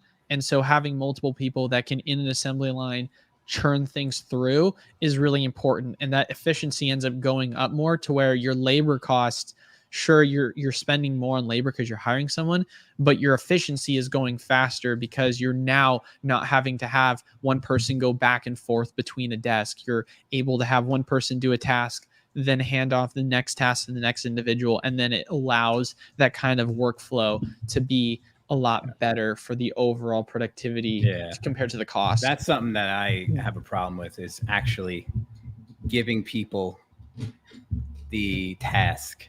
You know what I mean? I kind of jump around. I'm like bouncing off walls in here, but that's something I got to get better at as a business owner, but also a lot of the times I'm like, if I could do it better myself, I might as well just do it myself. But I do need to get a lot better with handing tasks to people and trusting what they do. Yeah, I think like the hardest thing is like understanding that employees are going to operate at like 70% of what you do. Like you can't expect them to be able to do tasks or jobs as good as you. Well, yeah, because it's not their business. I completely understand that. Are you ready, Rob? Here's the secret of how you can get better at that. Okay.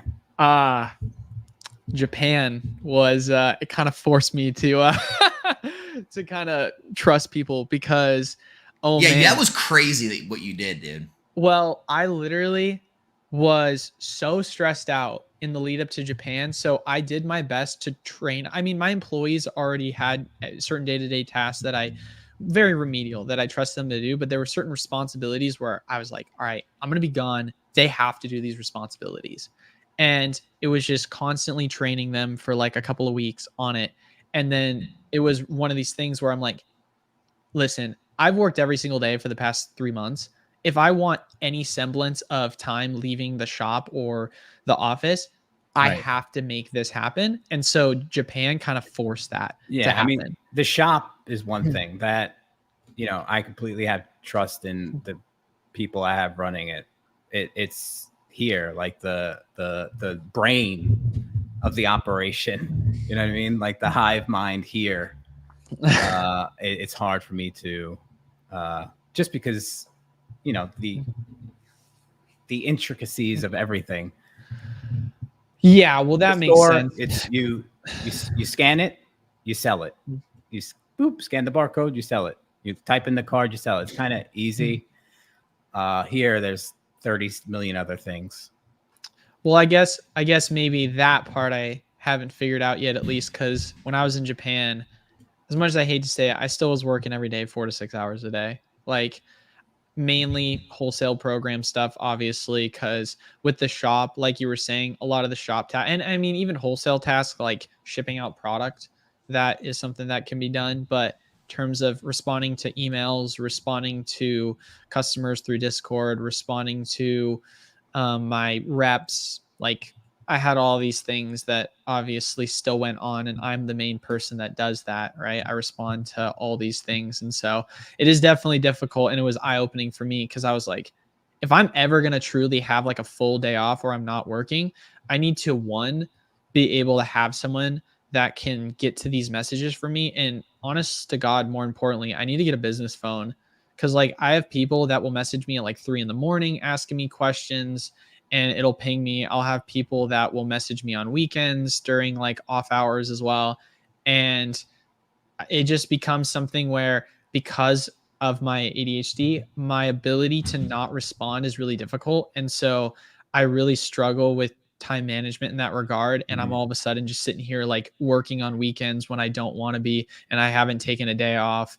And I'm now having just constant pings all the time. And then I'm just like, can you not message me at 3 a.m? Like, why are we having this conversation now? Like, I'm trying to go to, you know what I mean? Right. And it's super tough, but it's because I have my phone on me all the time and I get that notification. And so I'm trying to do my best to disconnect from that. So I definitely get that because I've been talking to my wife about that. We're trying to get her to, because she's our manager right now for the bulk operation. And we have a guy, our most tenured employee. We're grooming him right now to be filling her position, and then I'm going to have her try and take more responsibility from the wholesale side of things, because it's definitely becoming difficult at this point because the business just keeps growing, and the responsibilities are not going to get any better, and I'm never going to get a breather, right? Because at least with her, when the bulk operation ends for the day, she goes home, she gets to chill. But it's like, I'll be on my, I'm done with being at the store today. Oh, look, I missed 30 Discord messages and 20 emails while I was gone. Cool. Let me go message everyone back. And then, of course, I'm having 15 different conversations at a time, trying to message people back and forth. And people are still messaging me until into the later hours of the middle of the night. So it's stressful, to say the least. Yeah, you got set hours for yourself, man. Could I answer a question? Dude, I would love that. Who? What's his name? Chrissy Whispers. My chance to plug something.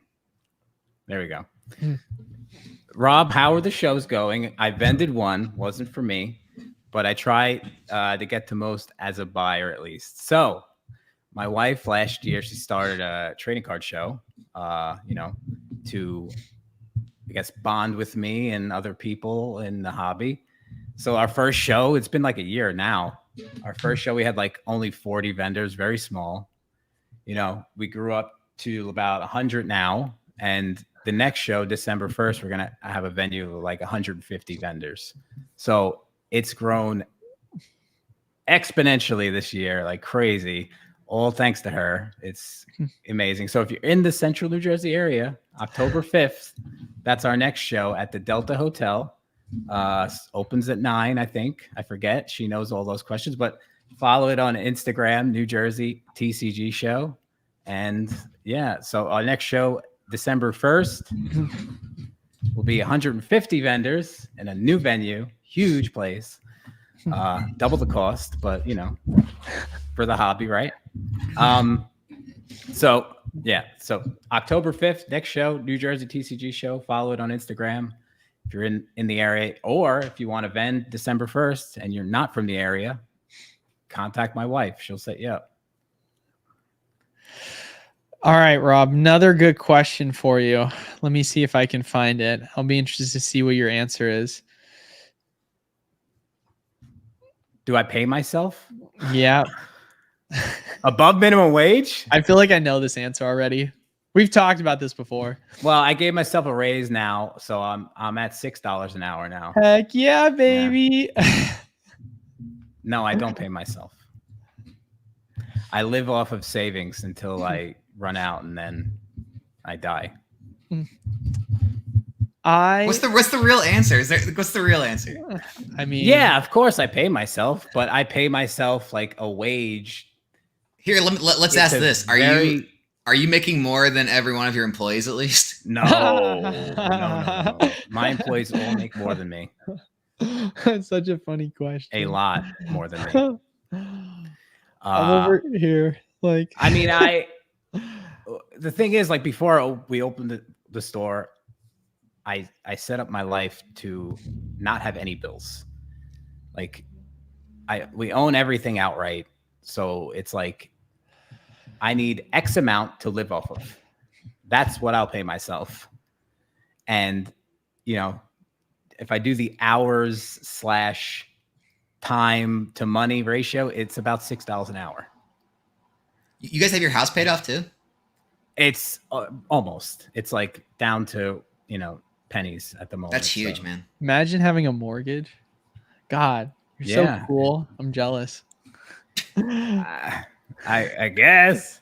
Ultra flex, man. So rich over here. We won't have it. We won't have one soon, but yeah. Yeah, I'm over here renting like a scrub.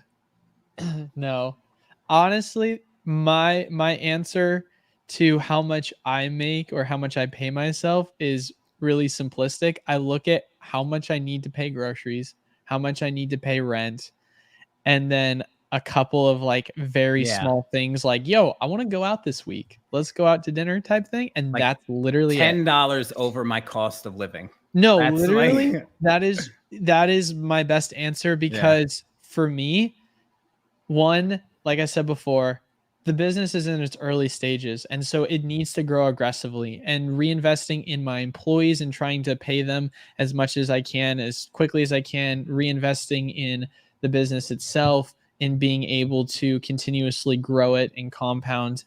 That's super important. Yeah. Obviously, the only way I can do that is by paying myself literally the bare minimum and maybe a little over.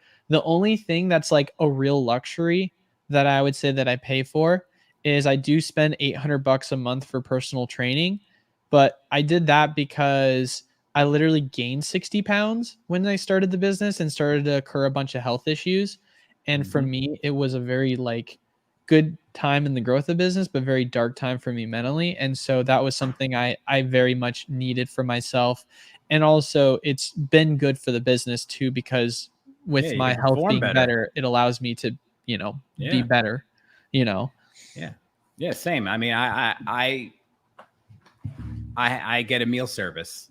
you know, so like that helps me out. That's one thing that I kind of treated myself with. You know, there's my raise. I got a meal service now. Now I don't have to eat garbage. I don't have to eat expired snacks out of the store, and I can have a good, healthy meal, and you know, that's my raise this year. So it's like, you know, I pay myself, but if just barely making it, like. Yeah, So I can know. grow I the know business. the questions for Eli and Rob, but like for me, I live off basically the content, like the content sponsorship affiliate like link. Like I live off that side of things, and that way, like the actual buying and selling, investment, all that, I can just keep in the business and grow. He's that a content way. So, like, machine, man. I mean, that's how I do it. I just keep it separate and live off the content side and keep the business side, all the money in there, so it can grow. Pretty much the same. Just keep feeding the beast, baby. You know, one day, obviously, there's going to have to be some inventory that's got to be liquidated, some profits that are going to be pulled, you know, like that's the eventual evolution. Yeah. You know, there has been times where, you know, you gotta, something came up, you have a big medical expense to pay for something. Of course, you know, you have to pay yourself for that. You don't want to die, you know, like, so. Hey, it'd bring the cost of labor down. Yeah. Yeah. Not by much. Yeah. Right. I mean, dude, I'm over here like with my buddies and they all got their Xbox One X's. And I'm like, I've had the same Xbox since I was 17 and I haven't bought a single like game on it since I was 17. Yeah. And how old am I? So 8 years now. And they're like, dude, when are you going to upgrade? I'm like, dude, you know how expensive it is to get a console? And they're like, dude, it's $500. You'll be fine. I'm like, yeah, but if I take that 500 and I buy 5 commander decks, I could instead like I can make $550. Yeah, exactly. I'm like, yo, I'm making it back, baby. I'm making it back. So I don't know. It's this weird like frugal living thing that has always been kind of ingrained into my mind. I mean, yeah. You know what's funny though? Like a funny story. So like, you know, because me and my wife have lived very frugally too, and it's almost like a diet. Like once you get on a diet, you start eating healthy. Like you almost don't crave bad foods as much. So literally, this was like a couple of years ago. This was like it was a few years ago when I sold line Pokemon stuff. We like took a couple $1,000s and we like went to the mall and went shopping and stuff, and we're walking around. And literally by the end of the day, both of us had nothing in our hands. And I'm just like, you don't want anything? We're both just like, no, not really. I don't really need anything. Yeah. And it gets to that point where it's like you live that way so long, you just like you don't want it. You don't care about all these like random things anymore. You're just focused on like maybe you go out and spend some money on food, or you know you went on a vacation or something. But it's like you kind of once you get out of that consumerism lifestyle, you don't crave it anymore. It takes a lot for me to buy something for myself, like a lot. And you don't feel like, at least me personally, I can't speak for you guys, but like I don't feel like I'm living without things. I just don't have the desire to buy that stuff anymore. I don't know why. I just don't. Yep. Same. It's almost this weird thing where a lot of people, they get like a high off of buying stuff. I get like depressed if I buy stuff because like I bought a PS5. It just sits. Because I can't play it. I don't have time. Like I don't have time. I can't sit there and spend an hour or 2 hours on GTA. Like the new World of Warcraft expansion came out. Bought it. Why? I'll never play it, but I bought it because I was like, you know what? I'm gonna play it. I'm gonna take an hour a day to myself and play. Hey, I've been playing Civ 6 a little. They had it on sale. It was only $3. So yeah, just saying, like I'm balled out, you know.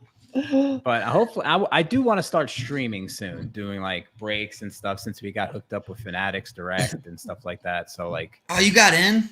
Yeah. So dude, like, put a word in for me. Get me in with you, bro. He got in for what? I didn't hear that. Fanatics. So Tops. What's Fanatics? Tops. Sports cards. They bought out PWCC. They're doing like live breaks, like whatnot now, and it's just like I tried to get in. They put me on the wait list. Like, how'd you get in? Do you know? Well, I got into wholesale, not like streaming on the platform. Oh, like, okay. I thought you meant Fanatics Live. No. Oh. If I'm going to stream anything, it'll be on YouTube. So that's one thing I really do want to do is like do live breaks for sports and stuff like that, because, you know, we can get the product now.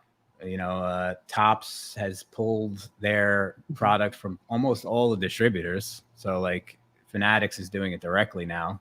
So the only way to get like Topps stuff is through Fanatics. So My bad. Yeah, I thought you meant the because like Fanatics Live and eBay Live are really gate kept right now. Like they're only letting select people in, and I think they're trying not to make it like Whatnot and these other places that got like so bombarded with sellers, and it's just extremely hard to get in as a breaker.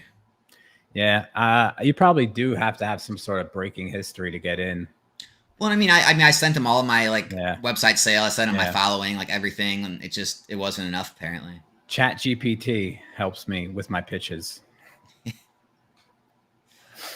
Man, people keep asking you, Rob, about how they can contact you regarding bulk. You want to get the plug in? Just mail it, put a note in it, and I'll get to you.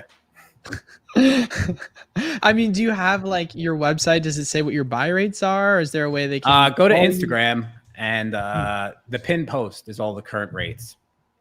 So I'm paying up on Lorcana. So if you have Lorcana bulk, send it on over. Lorcana bulk, man, that sounds like a lot. I mean, how's see, that's the thing, man. Lorcana is bulk is insane. It's crazy. It's not even. Is it good? Insane? Yeah. Wow. I'm paying $16 1,000. Really? Yeah. Wow, that's insane indeed. That's good. What are you paying Pokemon these days? Like half a cent? $5 1,000 for Pokemon. Same. Yeah. That's insane. Are you selling this on TCGPlayer?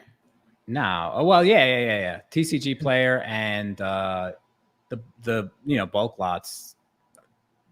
And Lorcana really volume is just that good for bulk? I mean, if you have a sizable amount of stock of any single card, they will sell.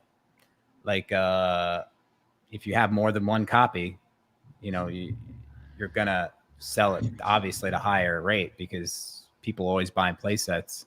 But the game is really, really big. I don't think people realize how big it is. Dang, that's crazy. The products aren't performing well, but the secondary market and people needing access to cards to play is growing.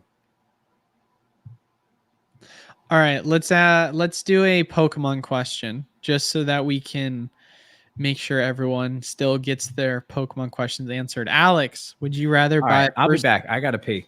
Okay, you go do that. Right when the Pokemon question came. He's like, oh, Pokemon question. Gotta go do that. He dipped out. Alex, would you rather buy a first edition PSA 9 Lugia or a PSA 10 Charizard? I asked from an investment standpoint. I would love to display. Both are first ed. Dude, you're not asking me that question. I would not invest in vintage slabs. Like that's all I can tell you. I mean, honestly, I will take this bet any day of the week. Like there's no reason to spend all this money. Like the risk is higher. Your odds of making more money buying modern sealed boxes out of the gate makes so much more sense. Your risk is much less. Gosh, if I had to choose one, well, he said PSA 10 Dark Charizard, so I'm going to assume that's not a first edition. No, it is a first. He clarified in another message that they were both first. Yeah, I mean, I'd probably stick with a PSA 10 first edition Charizard, even though I know Dark Charizard is one of the least sought after out of the original era. But I think that Lugia, now that the PSA 10 came back down to earth, the 9s aren't as sought after as they once were because I think those got ran up a lot just because the 10 was ran up so hard. And so I think the Charizard probably has more longevity, but like I said, I wouldn't, if it's for investment / collection, you've always wanted these and you're wondering if it'll then that's one thing. But if it's strictly financial, I would not be putting money into vintage slabs if it's strictly financial. That's my opinion. Dude, the Neo Genesis first ed, crazy volatility. I mean, I remember at one point, and I know this because I was following a lot of like the Neo era first eds. It was at 16,000 for a 9, and then it dropped all the way down to 1,800. It's now at 2,700 again, so it's rebounded. But like, it's crazy to see the volatility price swings that the Lugia has had. Yeah, I mean, it's just I mean, it's the same. It's kind of similar to what happened with Japanese lately, where like all those waifus went to the moon, like 30, 40, 50 grand and all crap. I mean, it's like things got over pumped, you know? Yeah. What are your thoughts on investing in Paladin Faith's booster bundles? I mean, everything depends on price point. Like, gosh, those price points we were getting in the program, I mean, all day, like full market price right now. I'm not even know what they're going for. I'm not too sure about it. They're like going for 270 a display, 270. For specialty sets, my main thing, if you're going to invest in anything, is probably going to be like PC ETBs. Paladin, like bundles, it's all about getting the price per pack so low to where it makes most sense, because those items are really more valued on the price per pack and less about the sealed like premium. Like not much really has sealed premiums over like PC ETBs or booster boxes. Like you might find some with small amounts of sealed premium, like some of the older ETBs. But like, I don't know if booster bundles are really going to be valued higher just being like sealed or sealed cases. So I would just make sure if it's the lowest price per pack, then I guess it makes sense. Christ. Yeah, that's the thing with the booster bundles, is there isn't the same collectability as the ETBs or the booster boxes. I mean, we obviously bought them for way cheaper than what the current market is in the wholesale program, and so it was worth it at that point to buy it. But from like, if I were to go look at market value, it just doesn't make sense in my mind to invest in it, because I just don't see it as like a really strong long-term hold in the same regard. Welcome back, Rob. Oh yeah, sorry. When you turn 40, wait, am I 40? No, 39, things start falling apart. The bladder can't hold, the amount of liquids it used to. Man, Rob's almost 40. I am. Jesus. We got right? the whole lineage, dude. We got crazy. everyone all with our various ages. I'm 25. Alex, you're 31 or 2? I'm 34, bro. You're 34. Jeez Louise. Heck yeah, man. Yeah. We're about to have 20s, 30s, and 40s all in one chat, man. Next year. Next year, baby. When's your birthday? August 14th. Oh, man. Wait, what? Wait, how old did you say you were? You're almost 40? He's 39. Yeah, 39. Oh, man. I think I am. I got to ask my wife. I'm either 38 or what 39. What year were you born? 85. Yeah, 39. I would have never guessed that, man. That's crazy. Yeah, 39. Yeah, I would have never guessed that. I hold my age well. What else you got, Eli? What other kind of questions we got? What other kind of questions do we have? I know there were some good ones. I know you're holding out on us. Am I? Would you rather pull out of money in vintage slabs or Shrouded Fable? Oh, that's a spicy question. You know what? Like right this second, if I had to choose, I would probably try to make some plays on some Team Rocket or EX Team Rocket return slabs based on the Team Rocket hype. I think that makes more sense than Shrouded Fable, yeah. Well, obviously this is a facetious question, right? I know, but I'm going to take it serious. I think I would literally, if I had to pick right now, like I'm not like big on investing in vintage slabs, but like right now it seems like a better option than Shrouded Fable. Like Shrouded Fable is just dusted right now, man. For now, like right. Especially, I think in the next year or so, it's going to be pretty. Yeah, but pretty flat. Shining Fates was like that. How I couldn't give that away. It sat on my shelf for a year. Now people are like, they need it. They gotta have it. What item? Shining Fates. Oh yeah. Like the reprint was astronomical. Like it destroyed the whole thing. But now, time, just like with Crown Zenith now, everyone's like, Crown Zenith you can get so cheap because BJ's has it for this, that, and the other thing. And it's still in stock. So everyone get rid of Crown Zenith. It's garbage. And then in like a month, it's going to be back to where it was. And people are like, I got to have it. So it's just like, it's tiring because you just see it like month over month and year over year, the same exact thing and the same exact things being said. Just replace the set name, and it's just that's why I'm going to do that actually. So I actually I don't already watch made much up my content mind anymore because of Yeah, that. I made up my mind. One of my videos, I'm literally going to do it as a joke. I'm going to re-upload it in like 3 months, and I'm going to literally like make like a bad edit and just like put in a different name and let the rest of the video play out and see if anyone just even says anything. I think I've done this. I think I mentioned this on the last time you brought up this suggestion. Have you guys heard of Long Beach Griffio before? He's like a YouTube comedian, and he does this thing where like every single year when they come out with a new iPhone, he literally takes the video that he posted, the first video he ever made like 7, 8, 9 years ago, of him making a joke about them like releasing the iPhone. And then every year he does a different voiceover when they change whatever new iPhone it is. So his first video is like, we're introducing the iPhone 11. And then it'll say, we're introducing the, and then you'll just hear iPhone 15. And he's literally just like a new voiceover that's super poorly edited. And he's like, we've got all the new innovative things that we're adding. And he just doesn't change the fact that it's the same iPhone every single year. And so he just keeps reposting the video every year whenever they come out with a new iPhone. It's like this running meme on his channel, which is so funny. So I think that's that one that would be good for Pokemon. Yeah. In the end, collect and invest in what you like. And it's all going to work out. It always does. What's like the soft spot to sell seal? Why do people say hold for 5-10 years if you're already 2x after 1 year instance? Yeah, I've never liked that either. Like, I've never liked people like, it's almost like a crutch. Like people just always say 5 to 10 years, 5 to 10 years.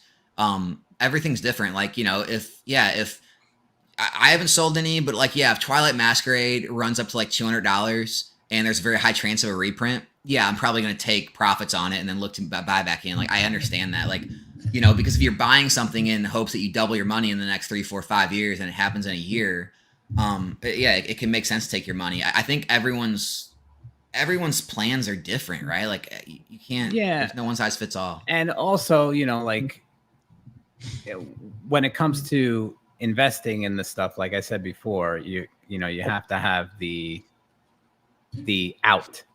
You know what I mean? You can invest all you want, but when you don't know how to sell something or being able to get out from under it, I feel as though there's a lot of people who ask certain questions, you know, kind of like this and other things like about how long they should hold on to an investment like a Pokemon product who don't necessarily know how to sell it. So, I mean, I think it's getting easier though. Like, you know, with Probstein taking cases and like catching all collectibles on going through Fanatics now, taking cases, like there's definitely more consignment services I see popping up that you can actually just send all your stuff to and they'll sell it for you, which helps. I think that the reason why you hear the 5 to 10 a lot is because historically speaking, the stock market, that's usually the time frame in which market cycles occur. And so the expectation is you're not exactly holding for that exact period of time, but you're holding so that you are holding through market cycles. Because with Pokemon, obviously there's going to be down times when during the holiday season, you're going to see things are cheaper. And then after the holiday season, usually Q1, Q2, you see a price increase for a lot of older stuff. And so it's more or less a philosophy of like a greater picture where you've got like long-term market cycles on like a macro level. And so people are like, wait until you've got those macro level cycles that play out and you're in a true like macro level bull market, then it makes sense for you to sell. Because ultimately at the end of the day, if you look at your stock every day or you look at your Pokemon investment every day, it could go up, right, down, up, down, up, down. And so waiting until you actually see an accumulation point is when you should sell it, which obviously can be completely different because of the volatility in this market. Yeah. Or if you don't need the money, you should never sell it. Like, you know what I mean? Like if you're not going to use the money for something else or another investment, then it really doesn't matter. Just keep it. It's an investment, you know. That like it goes for stock, anything. Right. Like, my stocks too. Like I'm not buying and selling stocks. I'm going to wait 5 years and sell this stock. It's like What if Nvidia does that again? It's like, maybe I sell. Right. Well, yeah. Like, Buy the dip on Intel, guys. it's like, no, I know Nvidia just went up 200%, but I said 5 years and it's only been 2. I gotta hold it. Yeah. Right. I don't know. So It's these like rigid ideas, like just don't get caught in the rigidness of just like be able to remain fluid with the market is what I don't would leave say. profits on the table. I think that's the most important thing to understand. Right. And If something shoots up like crazy and you got it for a good price, sell it. yeah, Buy something else you think is low. I feel like the biggest thing that kills people the most is greed. And it's always like, and maybe I can speak from like even my own personal experiences, is there is the keeping up with the Joneses mentality a lot because of social media. And a lot of people have this like desire to basically, GameStop happens. I knew people that put in $100 and they were like, I'm at $10,000. Like they got in Sell early, that shit now. and they were like, no, it's gonna keep going up. And they ended up cashing out at like significantly less because they just kept holding because they were like, I have to make more, right?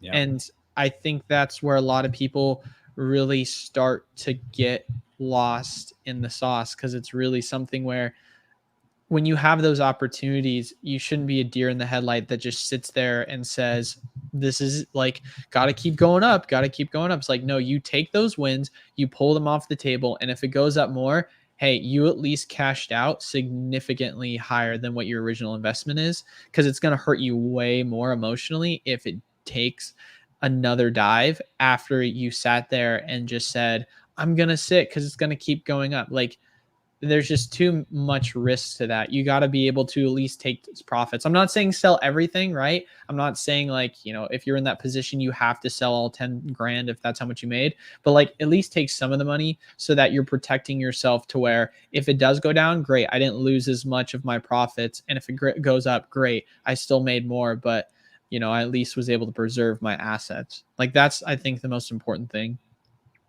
Yeah, and people always compare like investment to short flipping. I see in the chat. It's like, I think it's more of a mindset thing. It's like here, let me throw a scenario and you guys can give me your takes, right? You buy something and your whole like thesis, you've done research, doesn't matter if it's stock, Pokemon, whatever. And you're like, I think in like 4 or 5 years, this is going to be worth not $100, but $300. And you wake up tomorrow, 2 months later, and that's at $300.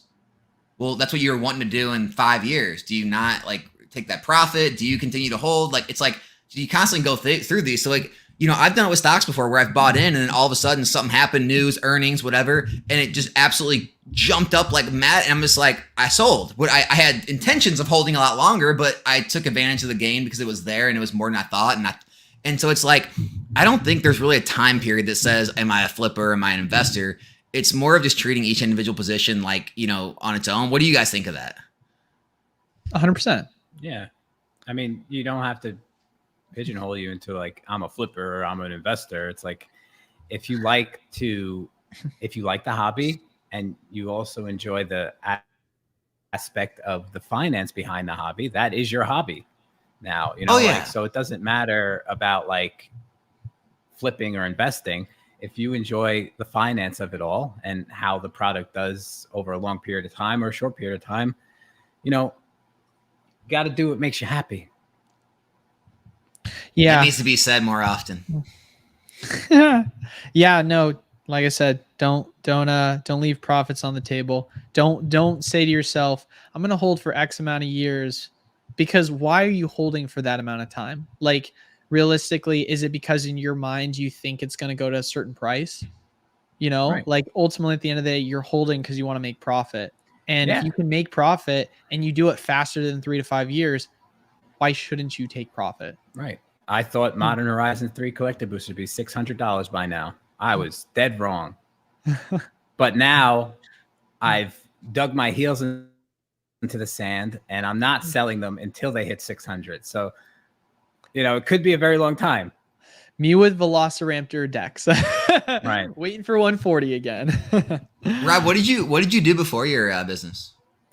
I worked for Anheuser-Busch. Oh. Yeah, I was right here in Missouri. I get it. Yeah. No, I loaded tractor trailers, drove a forklift, blue collar guy. Nice. And then it was an EMT before that. Oh wow, that's a big shift. All right. Saving lives to cardboard. All right, I Yep. like it. I'm saving lives, giving people smiles. Those smiles cure depression, and that's what matters. Yep.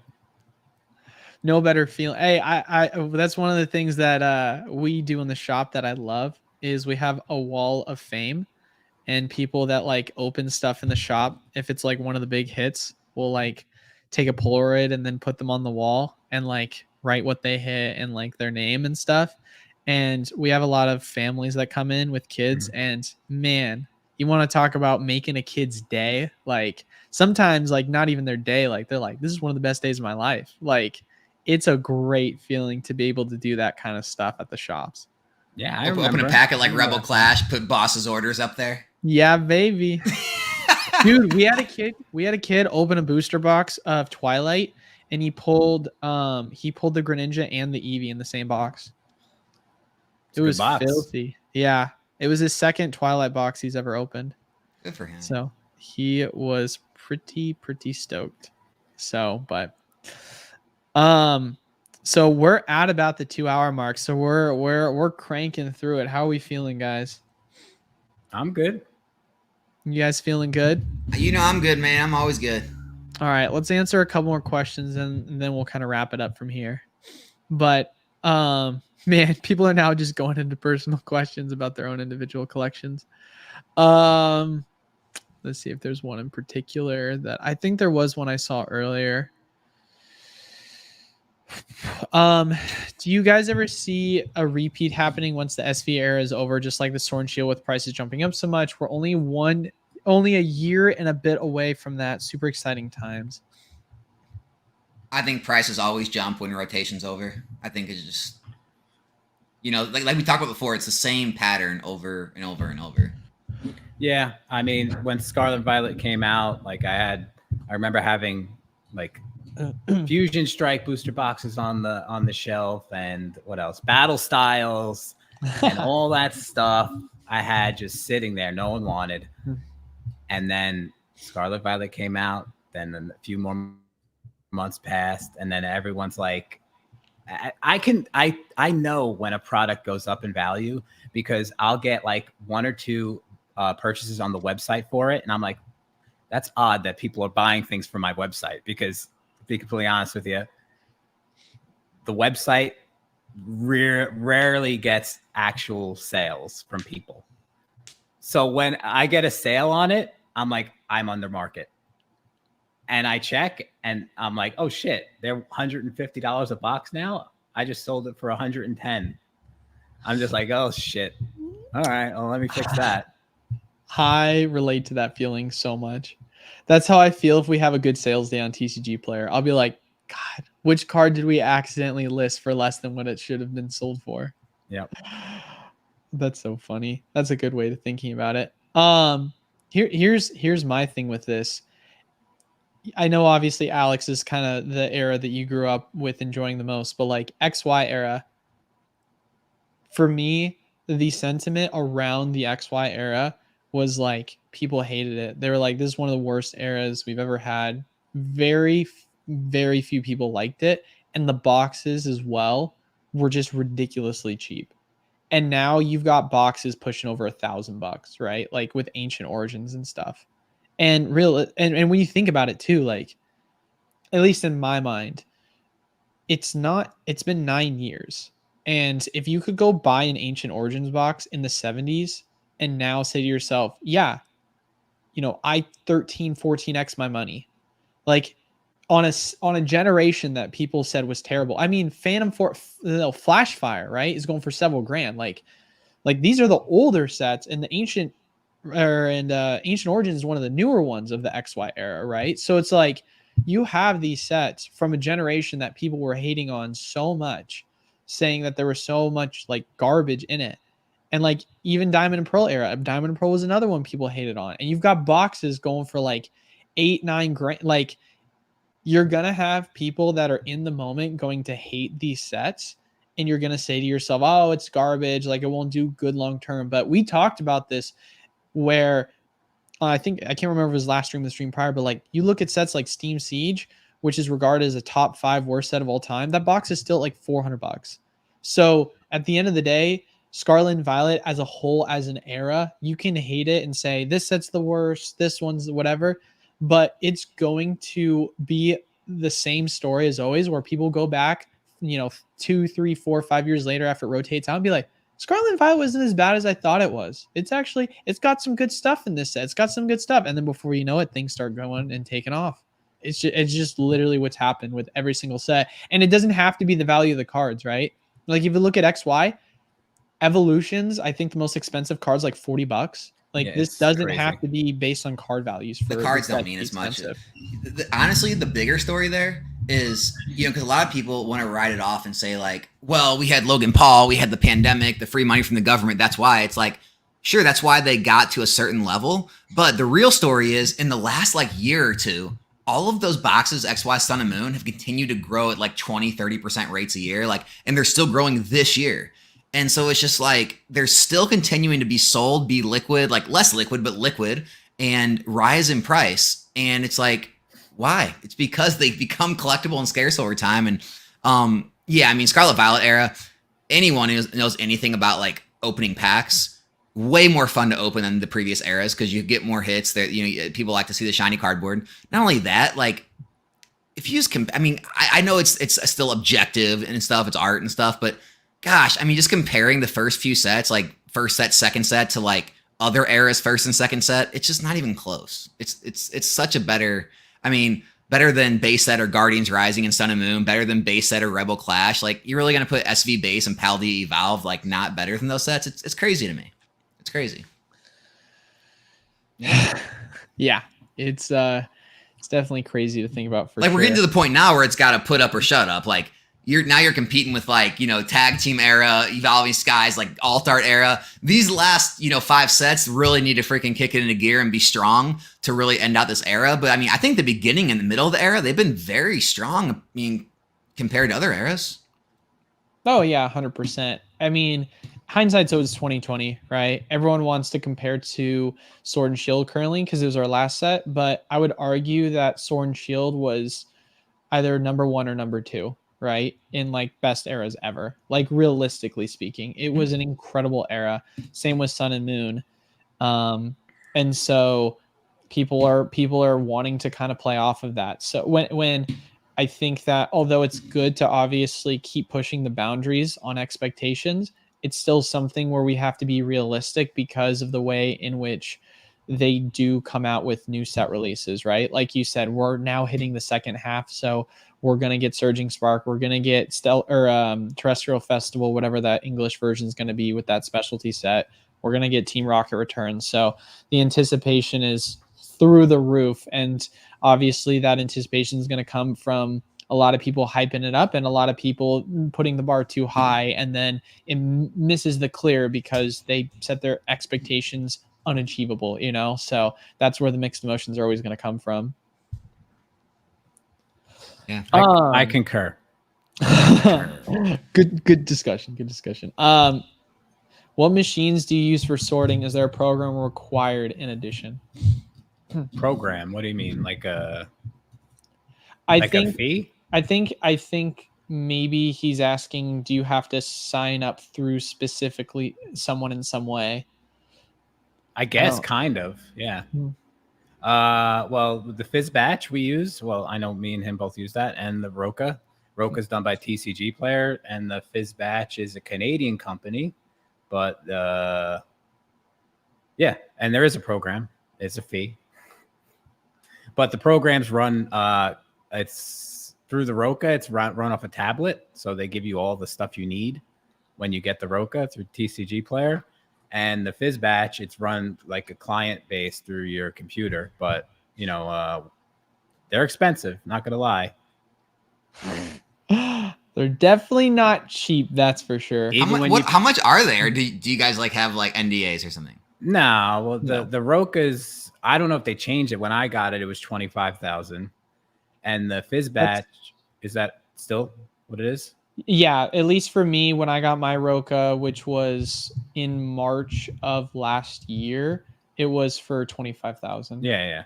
And they offer payment plans, I guess. Yeah. There's two options. You can either pay for it outright, or what you can do is you can put 5,000 down and then lease it out on like a 6-month term, and then That's what I did.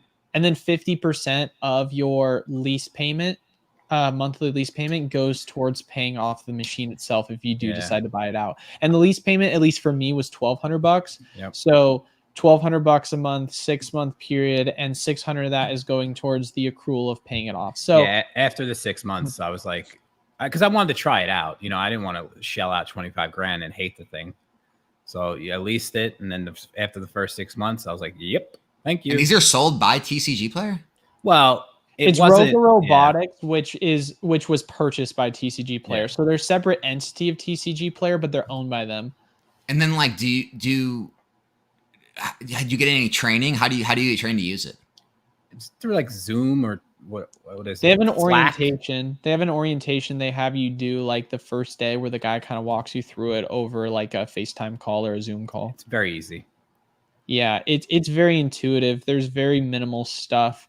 The only time you really need any sort of assistance is if there's certain sort of like special features that you're like, hey, is there a way like I can sort now by individual sets? Like, you have to ask for that, because they have advanced filters, but they won't have that pre-installed unless you ask that for them to do an update for it. Yeah, and the fizz batch is good, but you know, limited in its sorting features. I use it more as a sifter than anything else because it's so fast.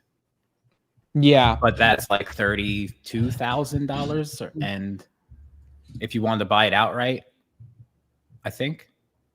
Yeah, I think that's about right. But they had something that they were doing where like up to a certain amount of time for their so the fizz batch for the longest time was basically just $650 a month, and that's kind of it. And then they recently were like, the usage charge. Were you on it when you were getting usage charged? I was, yeah. Yeah, so crazy. Man. Which I wasn't doing enough volume at the time though for the usage charge, and it was like 3 months into it when they got rid of that from when I joined.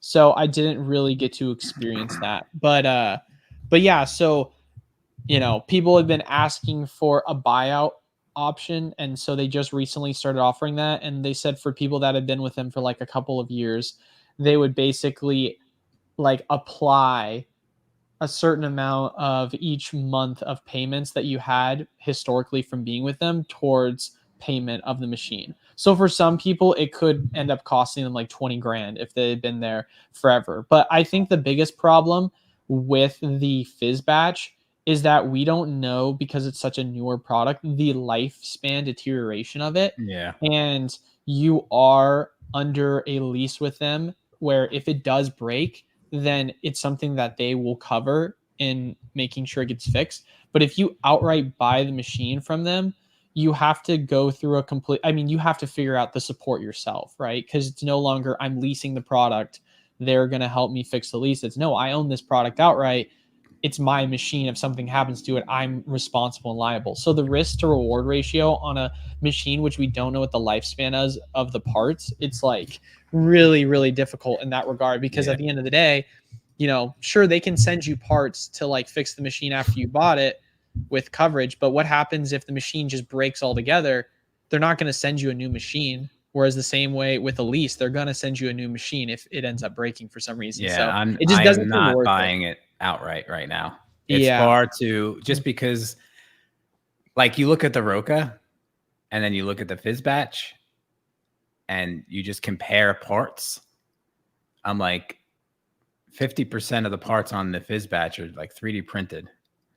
And I'm just like, let me not buy this outright just yet. When I look at the Roca, I'm like, this is a machine. You know what I mean? It's quality. Yeah. When I look at the fizz batch, I'm just like, and it barely sorts Pokemon for me. It barely sifts Pokemon. See, I haven't run Pokemon through it. I've just run Magic, so I guess I couldn't tell you. Yeah, I have issues nonstop with Pokemon, like crazy. Magic, I put it in there. It's just nonstop. Pokemon, every like 40 cards, it just keeps spinning. It won't catch. It's just like, really, I've gone on calls with them. We fix it for like 20 minutes and then it's back. I just given up. that is tough. I mean, I haven't really had that issue. I mean, I could kind of give you some advice after stream what I've done to fix mine, but I've had like very, very minimal issues with my fizz badge. I think there's like one point in time where we had to get it calibrated when we first got it, and then one other time with that where they gave us the new hopper, Yeah. which we were able to get that calibrated. It and ran with figured the out. old hopper Pokemon, like the best. I know. But The new one, hopper, you have to be very specific from what I learned in terms of like how you set it up. So I can send you a picture and show you what we did to make it work, because we definitely had a little bit of issues when it first came in. So, but yeah, no, I mean, how I run it, and kind of to Rob's point, is we run the fizz batch as a sifter, right? So we sift out cards of a certain value and we alphabetize those cards, because realistically speaking, if I just throw 1,000 cards in the Roka, although the Roka can both alphabetize things and, you know, sort things through their values and like sift it out for me, a lot of those cards, I mean, the processing time for the machine it's going to take 2 hours for 1,000 cards. So for me, I'd much rather use the fizz batch where it burns like 1,000 cards in like 15 minutes.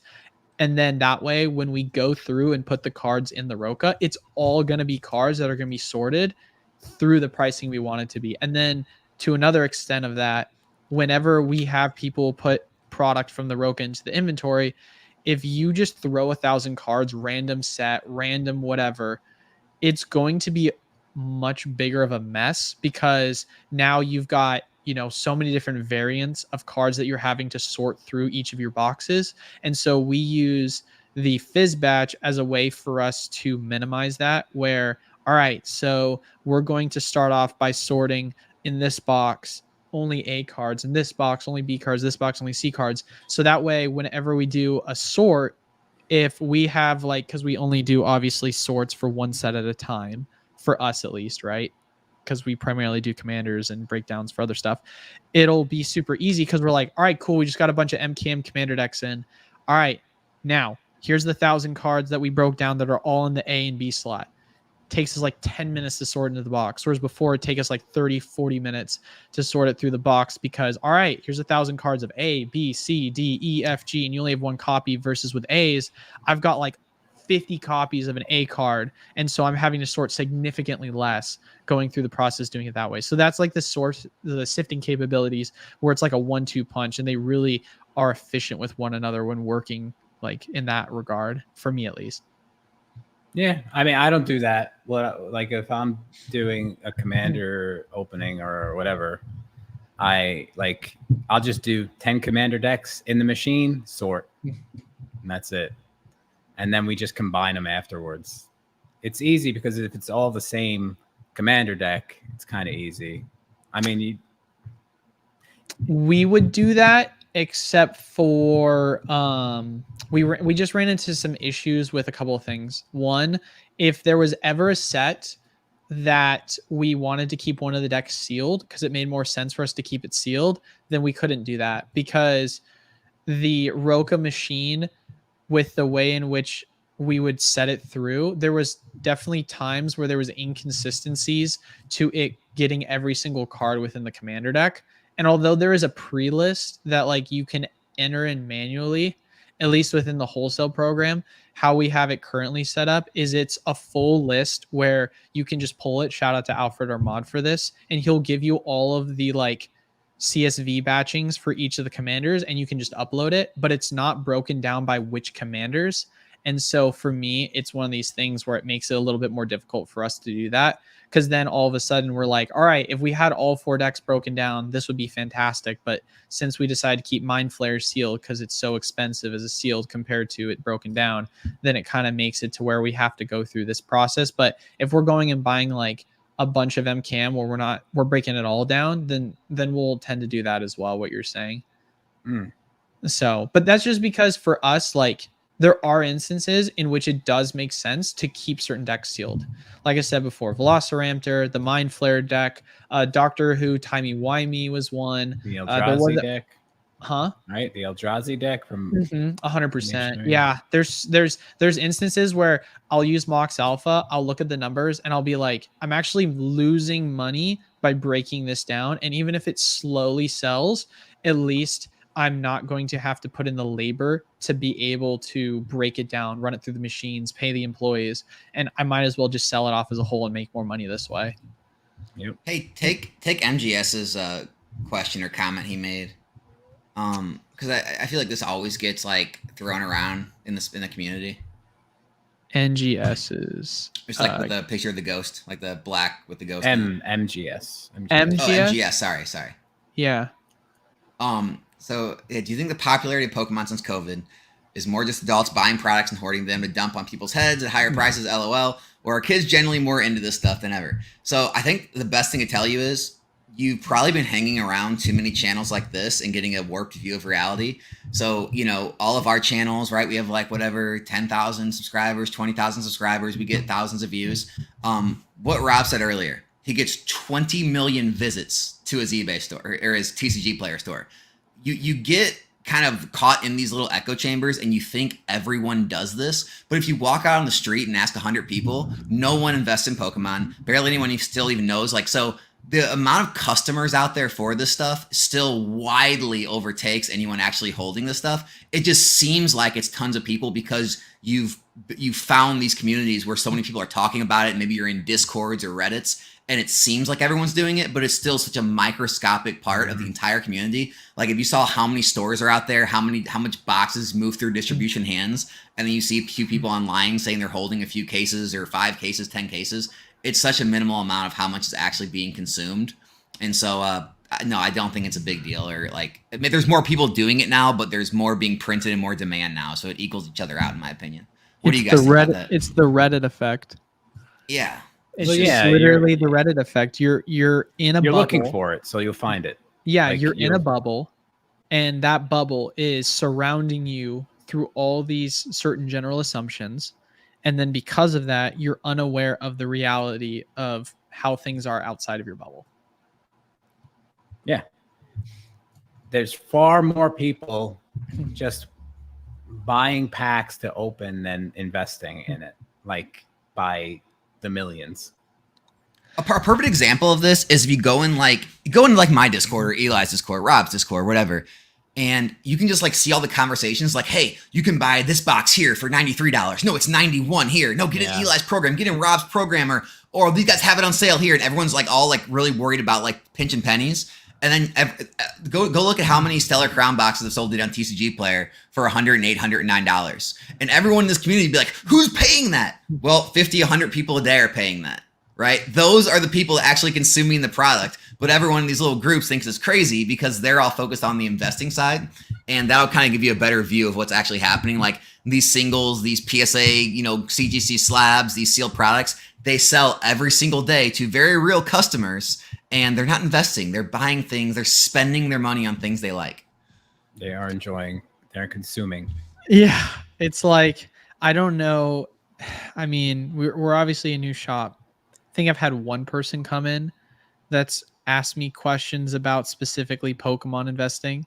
I've had multiple people come in the shop that know me from my channel, but even them, they're like, I just enjoy Pokemon. I'm not even into the investing. Only one person has come into the shop specifically asking for Pokemon investing advice. And that's the thing is it's most people don't care. Most people don't care. And a lot of times too, you have individuals that either want to support local or for them.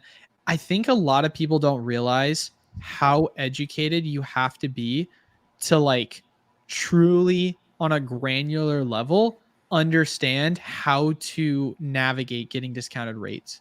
Because at the end of the day, I've had so many parents come in with fake cards, insane amount of parents that come in with fake cards. I bought an Amazon lot and it was $15 for 50 rare cards. And I bought these off of Etsy or a family, so many fake cards. We literally look at Rob just smiling about it. It's bad, it's so bro. many.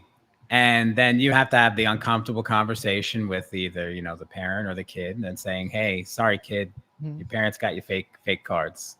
Or, you know, to the parent, these are all fake. So we have people probably once, twice a month come in with a bunch of fake cards to sell to me. And I'm with their parent who bought them for them. And I'm just like, these are all fake to the kid. And the kid's like, Mom. And I'm like, you know, so like. There's no easy way to deliver that information. I mean, I wish there was, but you know, you could be like, oh, no, thanks. I'm not interested in this. But you kind of, I take it as a teachable moment. So I show them how to tell if something's real, something's fake, what to look for, what to see, what to, you know, everything. So I don't like say these are fake, get out. I make it a teachable moment so the parent and the kid could both learn to tell the difference. 1,000%. And I think to kind of literally, you couldn't have said it any better.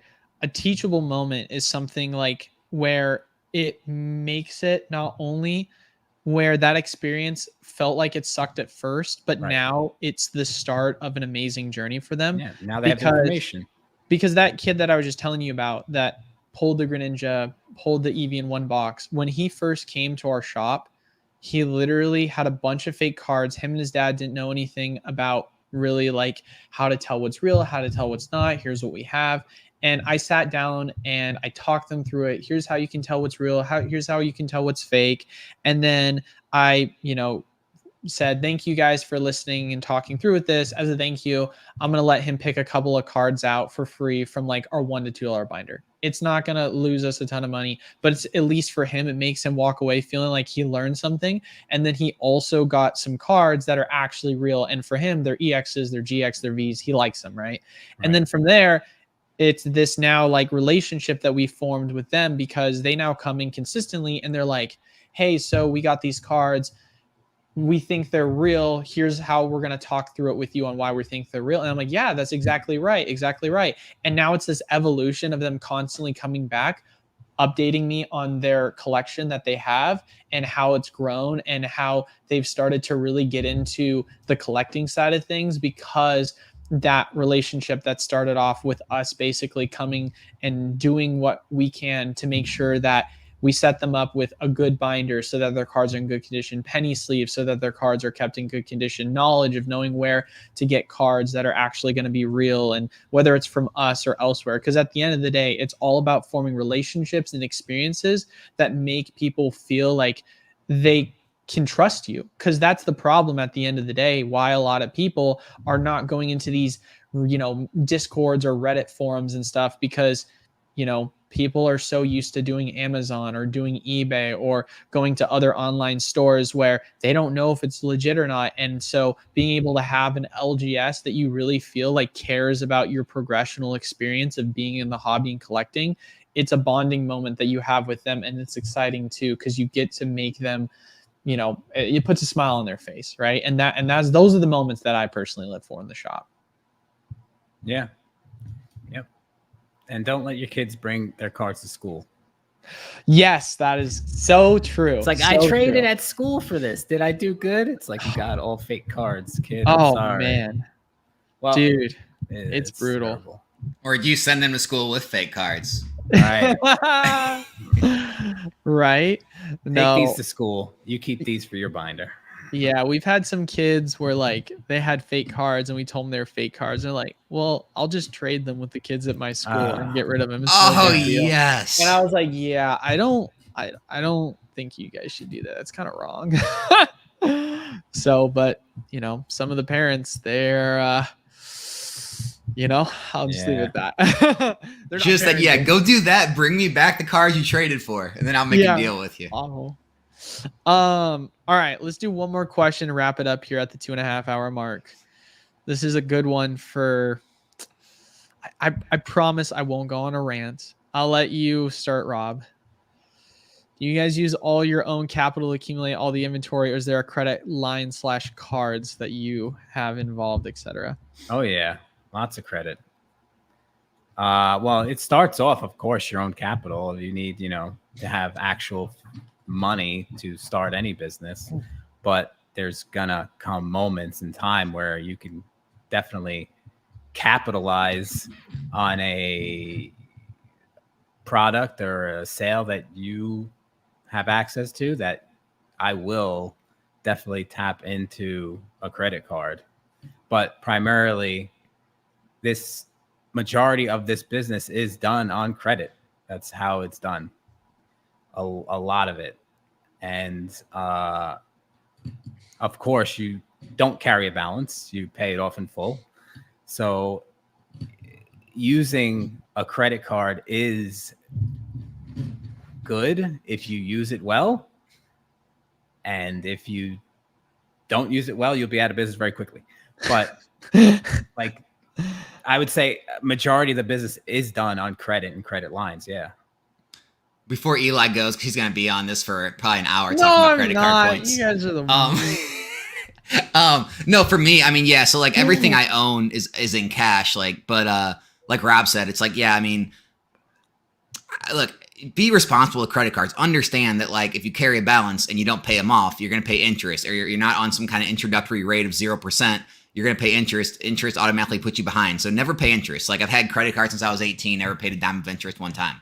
And so, if you're trying to make shorter term plays, buy it on a credit card, you're going to be able to, make the sales, have the money back before it's even due. If you're looking to make like longer term plays, that's where it gets a little more like dicey. And I still don't recommend making plays on money you don't have, but there's a lot of good like introductory credit cards where they're going to give you like 0% for 15 months or 2 years or a year or something. And I've definitely done that in the past too, where like I've, not just this business, my lawn care business, like where I'll, take out a 0% credit card and buy stuff and I'll have it paid off in 6 months and never pay a dime of interest. And it was basically like using free money. But again, you have to be very smart about this. Don't ever buy into things thinking, oh, well, of course, by a year, this will obviously be worth more and I'll be able to sell that and make a profit. No. Anything can happen. Things can go down. Markets can go haywire. Never like buy things in hopes that you will have the money in the future. Always make it to where it's like something you need because you're running a business and you're just buying, like Rob said, you have deals you can get where you can make the money immediately, pay it off. But yeah, be careful with them, but they are definitely like sort of a necessity. I mean, I guess technically you can use a debit card, but it makes more sense to use credit in business for sure. And now Eli will rein in with all the nitty gritty. No. Well, so to one of the things you mentioned, Alex, our Rokas, right? We obviously have our first one, which Amex Business Blue intro offer, $20,000 line of credit, literally first year free 0% interest APR or APY. We made monthly payments because we knew this was an asset that was going to generate revenue for the business. And we were able to, in our minds, it made more sense because, hey, we're already paying $1,200 a month into having this machine, and only 50% of it is going into actually paying off the machine. Why not just open a credit card that I can pay off in a 12-month period, do the same thing, and have 100% of it go towards paying off the machine? So that's what we did, right? Just made so much sense for us to go through the process of doing it that way. So that's one of the benefits. But, like Alex was saying, it's not like, all right, I think that, Crown Zenith is going to be the next evolving. Let me just go buy 12 grand worth of it, sit on it for a year and hope that it pays off. Like, right. No, that's not what we're saying. Like, you have to use this as like an asset to the business that's going to generate revenue almost immediately. Right. And then I would say another thing, and now this is very specific to me and my business, right? When it comes to the wholesale program, the one thing that I really would say is one of our greatest values of it is places like Safari Zone. Obviously, a lot of times they'll have instances where you can buy 4 cases and you'll buy the booster boxes for like 88, 89 shipped, right? Which that's basically in line with the prices we're offering, just like $1 or $2 cheaper after fees, except you're paying $95 a month with us, right? And so for people that are just interested in buying boxes, sitting on it and forgetting it, it doesn't make sense for you to join the program if that's all you want to do. But for those that are with Safari Zone, they will request your money typically 3 to 4 months in advance because they're putting pre-orders for 4 cases to get that pricing. And when that happens, your funds are locked up for 3 to 4 months. Versus with us, if you join the program, we think that liquidity is the most important thing to any business. We will not request payment until 2 weeks before the release. And so we don't touch any of your funds. We don't leverage any of your funds. So it's something where for me, because of that, and I'm not doing the model in which they are doing, I don't have the assets or liquidity to make these large transactional payments. And so there are times in which I will have to put it on a credit card while I wait for payments to come through from people through the program. It's definitely something that I try my best to make sure that I can navigate it, where if I have an opportunity to last second cancel an order because someone decides not to pay when they should have.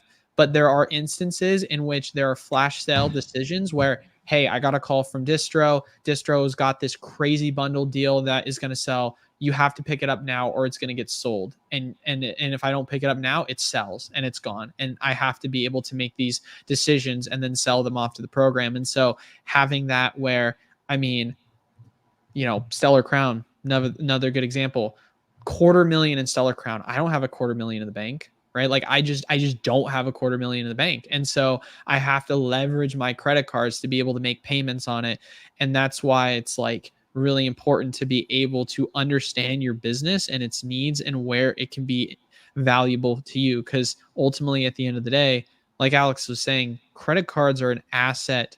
And like Rob was saying, you can go out of business really quickly if you don't know how to manage it. So for me, those are kind of the 2 ways in which I personally have utilized credit cards in my own business venture. Business is great. Just guys, don't invest. Don't like invest with credit cards. Don't buy something today like at market price and say, oh well, in 16 months it's for sure going to be worth more, and I'll be able to sell off some and pay off the credit card by then. Like, you know, we've had times in Pokemon where things went down for multiple years, and if you'd have bought into, you know, Evolutions when it released, you would not have been able to get out of that credit card. You would have been down money, paying interest, whatever it may be. So be careful when it comes to that. But business-wise, like Eli and Rob were talking about, a lot of benefits. If you can't buy it twice, don't buy it. You know? How are we feeling, guys? We're 2.5 hours. I think we're good to wrap it up here. Oh, we did it. We did it, guys. Extra long one because we obviously had our super duper special guest, Rob with RNG Games. Any plugs you want to get, Rob, before we head on out? Yeah. If you're in the area, New Jersey, come to the card show, New Jersey TCG show on Instagram. It's the card show me and my wife run, primarily my wife. I just, people think I run it, and she hates when people say I run a great show. And yeah, there she is in the chat. She runs the show. October 5th at the Delta Hotel. We got 90 plus tables. December 1st is our next show. That's going to be at another venue. I forget where, but if you check the Instagram, you will definitely see it there. Now, are like Yin Yang Twins or Vanilla Ice playing at halftime? No. 150 people are going to be at that one. 150 tables, not people. Way more than 150 people.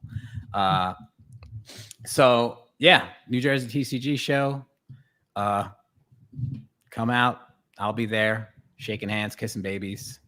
Ooh. I mean, are you having Jason Page there? Or? No. Man. You're missing some rock stars, bro. Are you having Alex from Nostalgianomics there? Yeah, sure. Oh, man. Dude, I have to make it then. Bring out Come the big on guns. through, baby. No, that's awesome, man. I'm happy that it's going so well for you, dude. I mean, Yeah. New Jersey up there, that's such a great area for like shows. Like you guys are just living in like the either like the East Coast or the West Coast. It just seems like there's always shows. Like in the middle of the country, it's just not like that. Yeah, I'm just gonna close the store and do shows. That's it. Robbie from RNG Games will be there. All right, I'll be there for baby. like an hour. Yeah. Way to sell it. Your wife's trying to hype it up. That's so funny. No, All right, guys. I'll be there. Make sure leave a like, comment down below, subscribe. Really helps the channel. Interested in getting access to product at wholesale prices, make sure you check out the link down in the description below to join that. And if you got any questions, make sure to message me on Discord. But all right, guys. And of course, Alex, can't run him out. Alex, link down in the description below for him as well. Have a good one, guys.